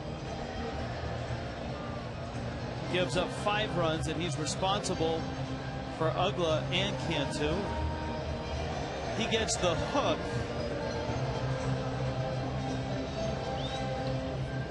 And here is our Marooney called to the bullpen. When you need a car, truck, or van.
the 6th inning. His numbers not bad, just his 18th appearance. Corey Cantor's at second, Dan Uggla's at first. Marlins trying to push another run across. Oh, man. Cody hit a bullet, descends, snares it, inning over. Marlins have to settle for that 1 run. But it's a big one at this point in the game, going to the 7th, up 2.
Must be neat to have a giveaway. It's your first one with the Marlins? Yeah, it's the first one, and we're happy to do it. Tell me about the creation here of these. And how'd you come up with that name, the spoon in the mug? Well, when we put the spoon in the mug together, we really didn't know what to call it, so we just figured it's a spoon and a mug, so we just called it the spoon mug. Must have taken hours. No, not really. It was pretty quick. I was kidding. No, it's a great invention. Tell us about, how do you come up with this? And you get the spoon right there. Well, I was just talking with a friend of mine, and we were just talking about mugs because we sell mugs in general, your basic mug. And he said, well, listen, how about a spoon with a mug? And I'm like, well, that's a great idea. And we just had to figure out where to put it. Nice. For soup or coffee or whatever? Coffee, tea, anything you want. Great stuff. All right, guys. Congratulations on the spoon mug. Thank you very much. I'm sure a lot of people will enjoy the spoon mug there. It's a great gift. We have a great reaction from it, and we're happy to be here. Right, nice going. I got the whole clan here, and they're good Marlin fans, too. There you go. You ever lose your spoon when looking for the coffee? No. Well, now it will definitely not be a problem, Rich. You need like a little bungee cord, like the surfers, they wrap around their ankle, so it stays with the mug. Yeah, so you don't lose it. Nick Evans is getting a pinch hitting appearance, his second of this series. Dan Meyer is out there. And that's what happened with Jerry Manuel having to make that pitching change and bring in Descends. He only gets the 1 out, 1 pitch by Descends, and has to pinch hit for him. And I can understand early in the year, I think Freddie could have gotten another inning out of Josh Johnson, but I think now's the time to. Okay, happy with the 6 innings. He labored a little bit. And laboring for Josh Johnson is giving up just 3 runs and no walks and 7 strikeouts. Good changeup from Dan Meyer. All right, Tommy, get your pencil ready. Heineken Light giving you a chance to upgrade your baseball experience. And I've tried to write this address down for 3 nights. Well, now you can finish it now. Win premium seats right next to the action. Fox Sports Florida, Heineken Light, upgrade your experience sweepstakes. For your chance, send a postcard, your name, address, phone number, date of birth, email address. There's a strike. I think I got it tonight. All right. Now, you saw the address that was on your screen. If you didn't have a chance to write it down, just go to fsfloridatv.com and click on the Fox Sports Florida Heineken Light Upgrade Your Experience sweepstakes. And by the way, what a nice night from the bullpen last night. Fortunately, 6 innings by Sean West and Brian Sanchez, Matt Lindstrom, and Leo Nunez, all with an inning and only 1 hit allowed, no runs. So Freddie hoping from his bullpen tonight the same performance. And Dan Meyer, looks like Kiko Calero's next.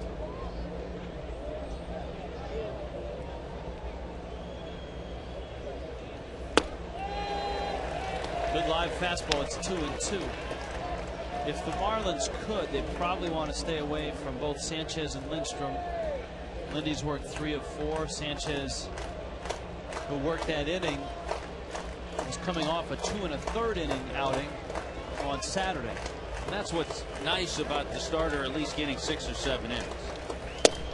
It allows Freddie to manipulate that bullpen a little better, allows him to give a pitcher or 2 a night off.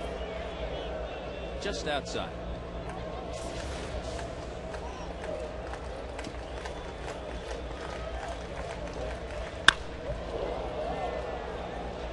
Ripped to left. By the way, if you go on the website, sunsportstv.com, you'll have to scroll down halfway down the screen, and the Heineken Light Upgrade Your Experience sweepstakes icon is got a big red star on it. So click on that.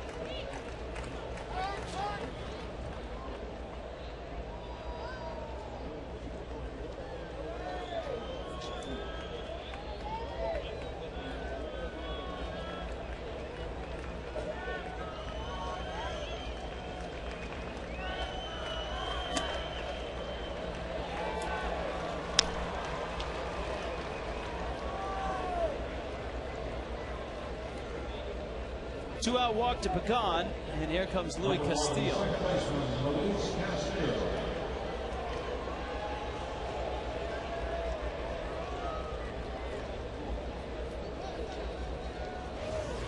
Luis has a base hit. He is 1 for 3. Castillo's contract is one of those contracts that the Mets are going to have to either eat or have Castillo for the next 2 years. Now, if he plays like he has this year, well, that's not bad. But he's had an injury-plagued season or 2 leading into this one. Takes inside. His contract runs through 2011, so the Mets are on the hook for $6 million next year and $6 million the year after. Well, he's playing in his 111th game this year. He's been reasonably healthy. Only played 87 games last year. 9.5 years as a Marlin, Luis Castillo. 13 years in the Marlins organization. Bring you up to speed. You see that Padre lead is at 2. Phillies up 1 in the 9th. And the Dodgers lead is holding up. The Giants and Arizona getting set to go. I believe that's Jonathan Sanchez and Doug Davis out in San Francisco. And I also, an interesting decision for Charlie Manuel tonight. I don't think Philly fans will see Brad Lidge. That was a Cole Hamels start. I'm not sure if he's still in there in that 1-0 game. Meyer misses low. Well, he got the first 2 outs pretty quickly, but he lost Pagan. Hamels is still in there. Phillies are hitting in the top of the 9th. Not sure who's going to come out and pitch the bottom half, but it's 1-0 in Pittsburgh. Check swing. Did he go? Yes! Down goes Castillo. Fireworks a scoreless 7th. Everybody up. 7th inning stretch in South Florida.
Marlins may need the Mets' help in September. You never know. You never know.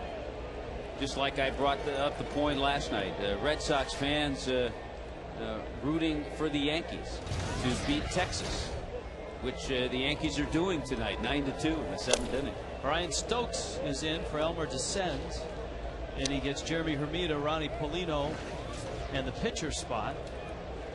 To answer your question, Ryan Madsen is in trying to close that 1-0 Phillies lead in Pittsburgh in the 9th. And Hermida yanks one foul. Yeah, that big home run last night for the Pirates off the Lidge was hit by Andrew McCutchen, the young rookie. I think he's made Pirate fans forget a little bit about Nate McLeod. Stokes has all 4. That was one of them, the curveball. But his lastings millage made them forget about Niger Morgan. Not yet. No. Not yet.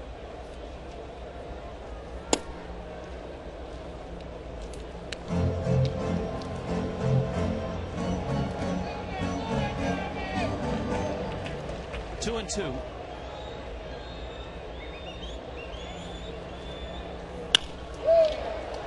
I'm telling you, the Marlins have hit some line drives tonight for outs. Incredible. Here comes Paulino, and here comes the best value at the ballpark. CBS 4 for $54 pack on Friday nights. CBS 4 for $54 pack. 4 tickets, 4 hot dogs, 4 sodas. 2 Marlin game programs starting at just $54. Visit the stadium box office, the Marlins in Miami store, or Marlins.com. This Friday night, the Padres. And as we noted, BC's on deck. The Padres are playing the Braves tough.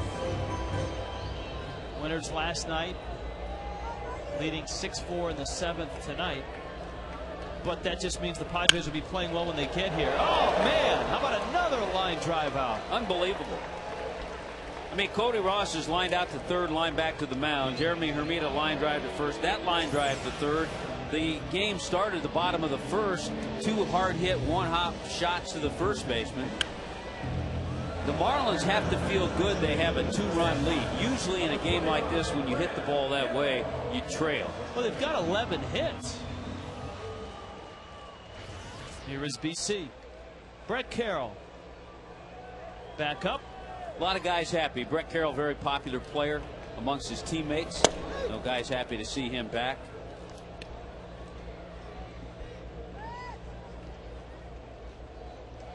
And we saw him as just before he was sent down, and the only reason he was sent down was because Freddie needed another pitcher. And we saw about 3 weeks leading up to that, Freddie started to use him in a platoon role. He was playing a lot against left-handed pitching. And playing well. Defensively very well. And starting to get some hits off lefties. Hit 276 when he went back down to AAA. 5 home runs in 20 games.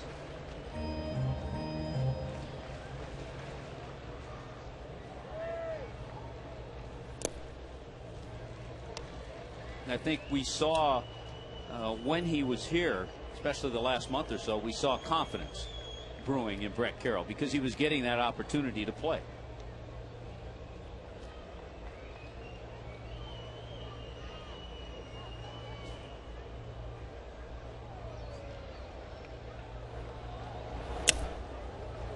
Check swing.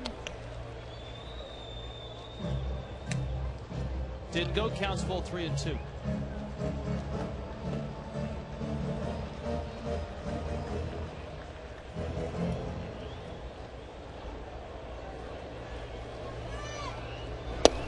Breaking ball, caught him looking. And the Marlins are done quickly in the 7th.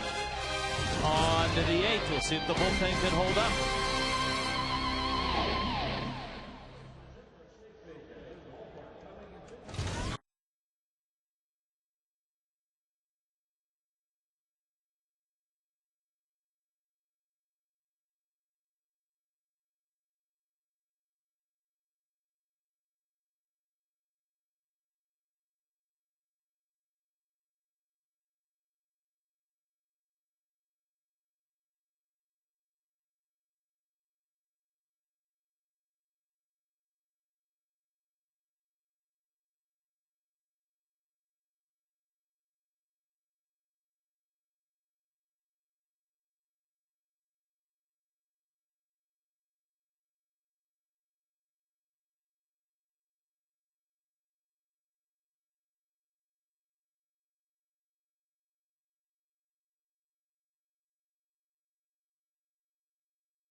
Max Tires help you get there on less gas. Calculate your savings at GoodyearTires.com. Yeah, the Fuel Max tires help you get there.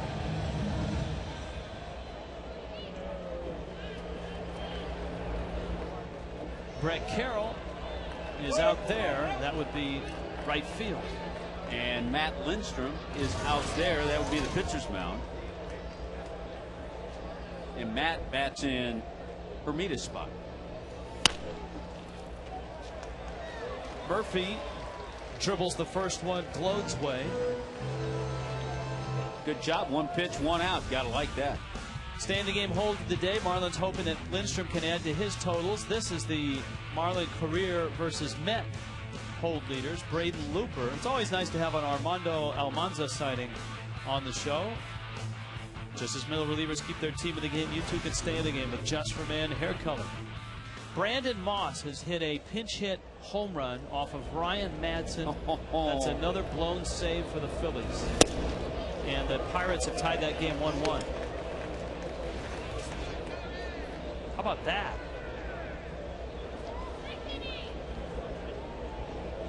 That's got Charlie Manuel scratching his head.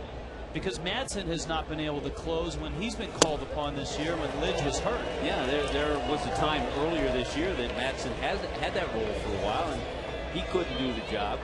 There are some people out there speculating, because I believe I heard Trevor Hoffman was put on waivers today by the Brewers.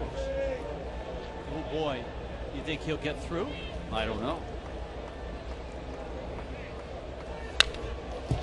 And one of the things about waivers is this: the teams that get the first shot at putting in a claim are the descending order in reverse of the standings.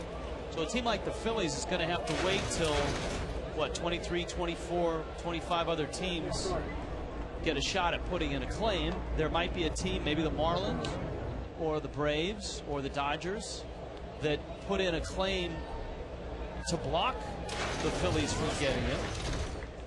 Whereas then maybe the Brewers are able to unload salary and say you can have him. Or then the Brewers pick up the phone and call him and say, how bad do you want him? Let's work out a deal.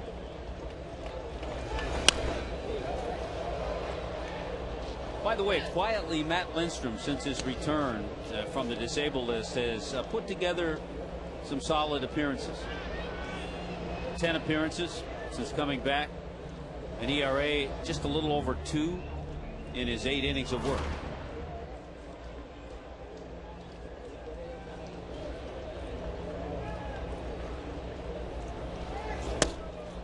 Two misses outside. They've gone to the 10th of that game. Phillies and Pirates 1-1. Padres now have an 8-4 lead in the 7th in Atlanta. Kevin Kuzminoff with a home run.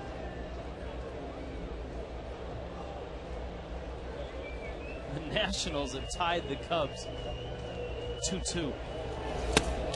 Swing and a miss. Down goes Francoeur. That's a great slider right there. When you have to, as a hitter, guard yourself for a 98-mile-an-hour fastball, then you get this slider. That's devastating. So that's a good pitch to see Matt Lindstrom throw. The quotable Milton Bradley has homered, his 11th. Milton today quoted in many papers, websites. Now what's Milton said? Just that he's tired of getting booed at Wrigley Field. Here's the pitch to Sullivan. I'm sorry. Play the game right, shut up, and they won't boo you. You know? It's the way it goes. It's simple. I know.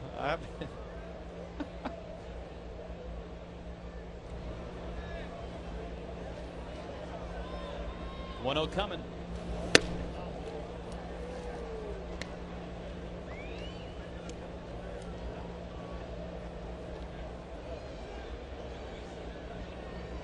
.53 Fish trying to make it 2 in a row against the Mets.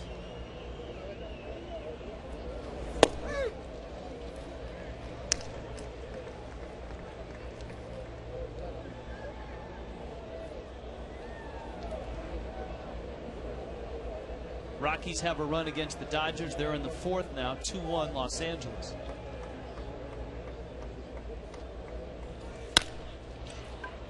chopper, and Glode has it. Steps on the bag. 1, 2, 3 goes Lindstrom through the Mets in the 8th.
Unloads with a 2-run shot. Check out the new R Performance vehicles at your local Jaguar dealer or on JaguarUSA.com. Ken Takahashi takes over, and he gets the bottom of the 8th. Those are his numbers, actually good numbers. Yeah, it's always nice to have that left-hander kind of matchup guy. He's got a slurve of fastball, a changeup.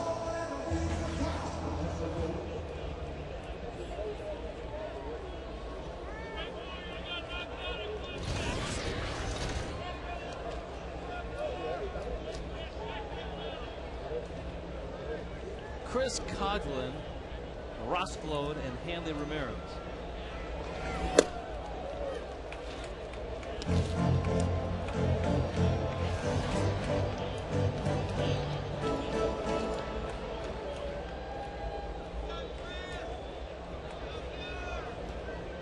Lefty against lefty matchup here with Coughlin, who tripled in the 6th. Time to think outside the bun. Wes Helms is on deck. Yeah, there's a couple of things. You get Weston at bat against the left-hander because nobody's warming up in the Mets bullpen. And this is nothing against the defense of Ross Glode by any means, because he's been spectacular. But you get Wes at third, and you move Cantu over to first base, where Jorge is very comfortable at first.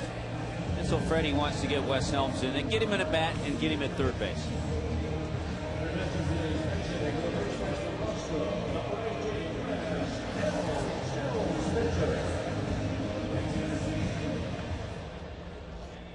So Helms against Takahashi. Helms and Glode have been passed by Seth Smith of Colorado. He's another guy you see every night getting a big hit. He and Spilborghs and Tulowitzki. Barmas. Yeah. They spread the wealth. I mean, Todd Helton continues to go on and have a solid year, but then you hear those other guys, Brad Hopp, Garrett Atkins. But Helms and Glode have 14 pinch hits each.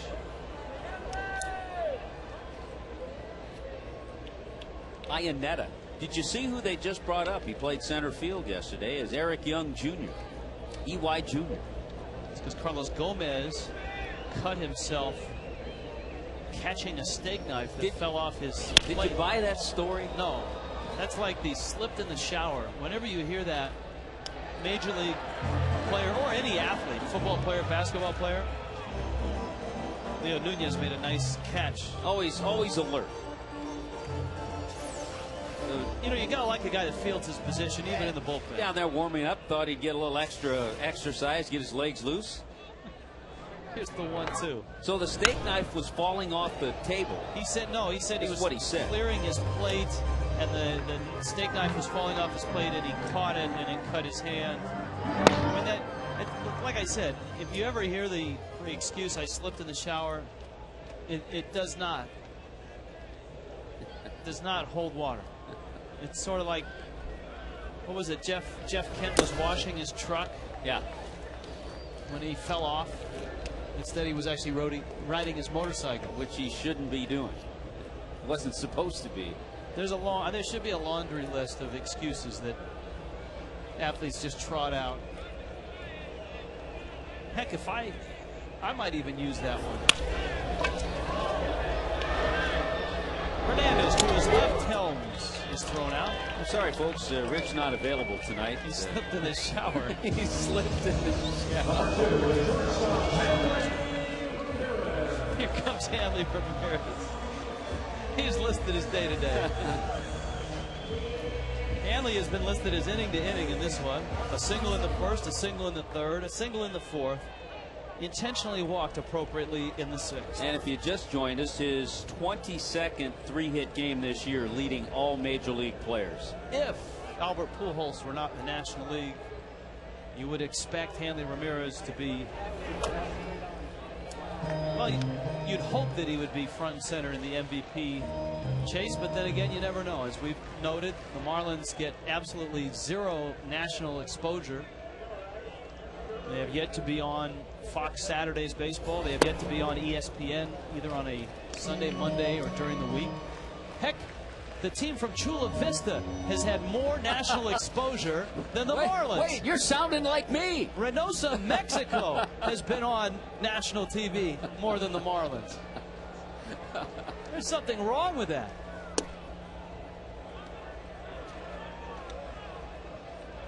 And the Marlins have sugar-free Frosted Flakes in their clubhouse, too.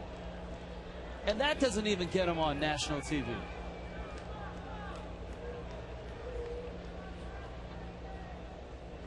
Jorge Cantu has gotten more national exposure just by talking to the kids from Reynosa. I know. You know, the kids, when they do the lineup, half of them said their favorite player was Jorge Cantu. I'm sure a lot of people said, Jorge Cantu, where's he playing now? Hanley is aboard. We know Jorge. We know and love Jorge because he's our Toyota Trent. Hits in 14 of 16 games versus the Mets. That's good. Well, he's been on a nice roll. This Sunday, he had his 11-game hitting streak snap, and he's picked up a base hit tonight.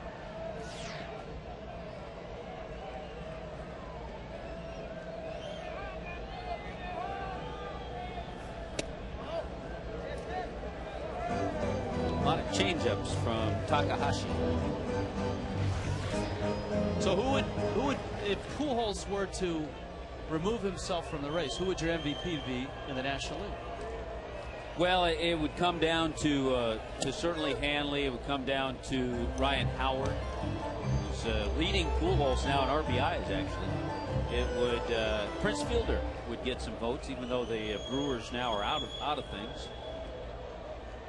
Well, Hanley's going to win the batting title. He leads in hits. For what? If it was head-to-head, Hanley Ramirez and Ryan Howard, let's say, I would have to certainly say Hanley because of the many more things he can do to beat you in a game. He's played shortstop very well this year. Yeah. We showed you the other night. He's third in the National League in fielding percentage at short. Cantu swings and a changeup, and down he goes. All right, Leo Nunez comes in and tries to close it.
looking like a first baseman. Tell you what, not too many times do you see a double play turn 2-6-4. Leo Nunez, your job is to get 3 outs. And it starts with Fernando Tatis, and he's been a tough out tonight. 3 for 3 is Tatis. Nunez, of course, came in last night and worked an uneventful 9th. Picked up his 15th save. Wow, that ball, not only at 96, had a lot of run to it, almost came back across the plate. Tommy, as if on cue, in our MVP discussion, Ryan Howard just cranked a 3-run homer. Wow. In Pittsburgh. And it's 4-1 Phillies in the 10th. Be interesting to see who comes out to pitch the bottom of the 10th. Well, for Howard, let's see, that's number 35. And he has tied Albert Pujols in RBIs. Prince Fielder leading the league. That is a strike at the knees. As expected, Wes stays in the game. He goes third. Jorge Cantu across the diamond at first. Padres 8-4 in the 8th over Atlanta.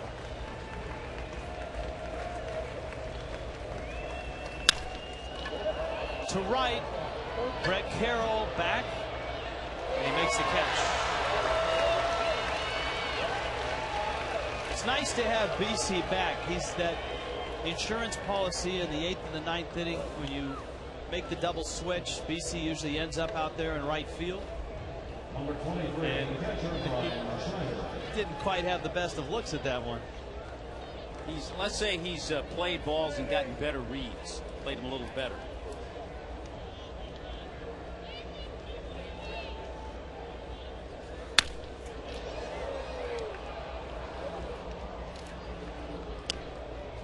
Brian Schneider turning on that fastball.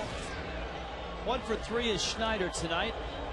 Remember, tomorrow's game is an afternoon game, and I hope that you'll be with us in the sun. Can we wear shorts tomorrow? There's Pinto, Anibal Sanchez, and Tim Redding. I think if there ever were a day to do that, tomorrow would be the day. Where do we get permission? I mean, who do we go Let's to? just pretend it's a fantasy auction game.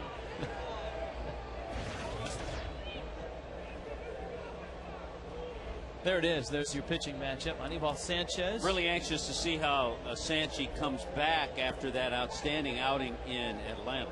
Yes. Tim Redding, the veteran at 31.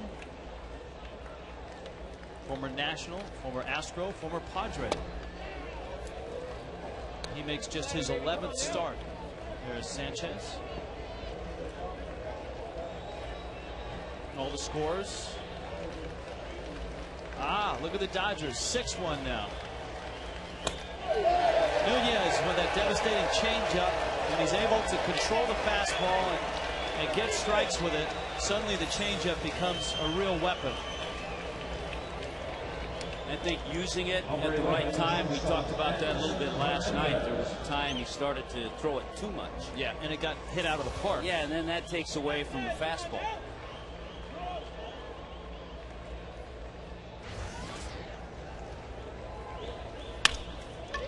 Grounder up the middle into center field, base hit. Anderson Hernandez has punched a single through with 2 outs.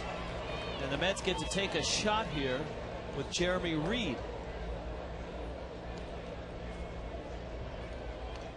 Which really tells you that Gary Sheffield can't swing the bat, because that would be the guy that Jerry Manuel would send up there here.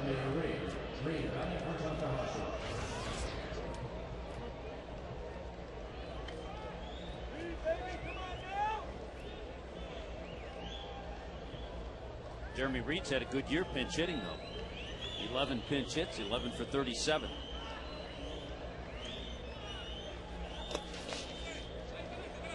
Paulino knocks it down.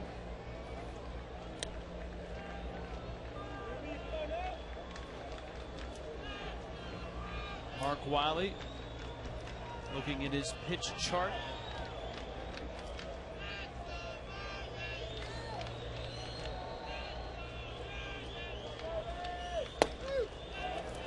Outside corner. And a 1-1 count. Marlins trying to take their second straight from the Mets. Fish trying to win their 67th game and climb 8 back over. After tonight, 36 games left. With the Dodgers lead in Colorado, it looks like this might be a night where the Fish could pick up a game on the wild card leading Rockies. And with the Braves getting beaten or getting scored upon again in the 8th, it's 9-4 Padres. The Marlins could move past the Braves in the standings.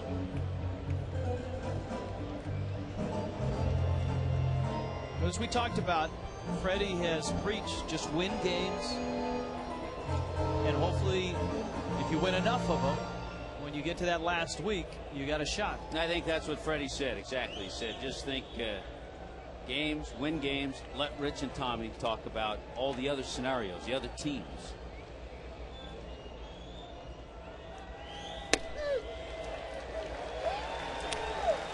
Two and 2.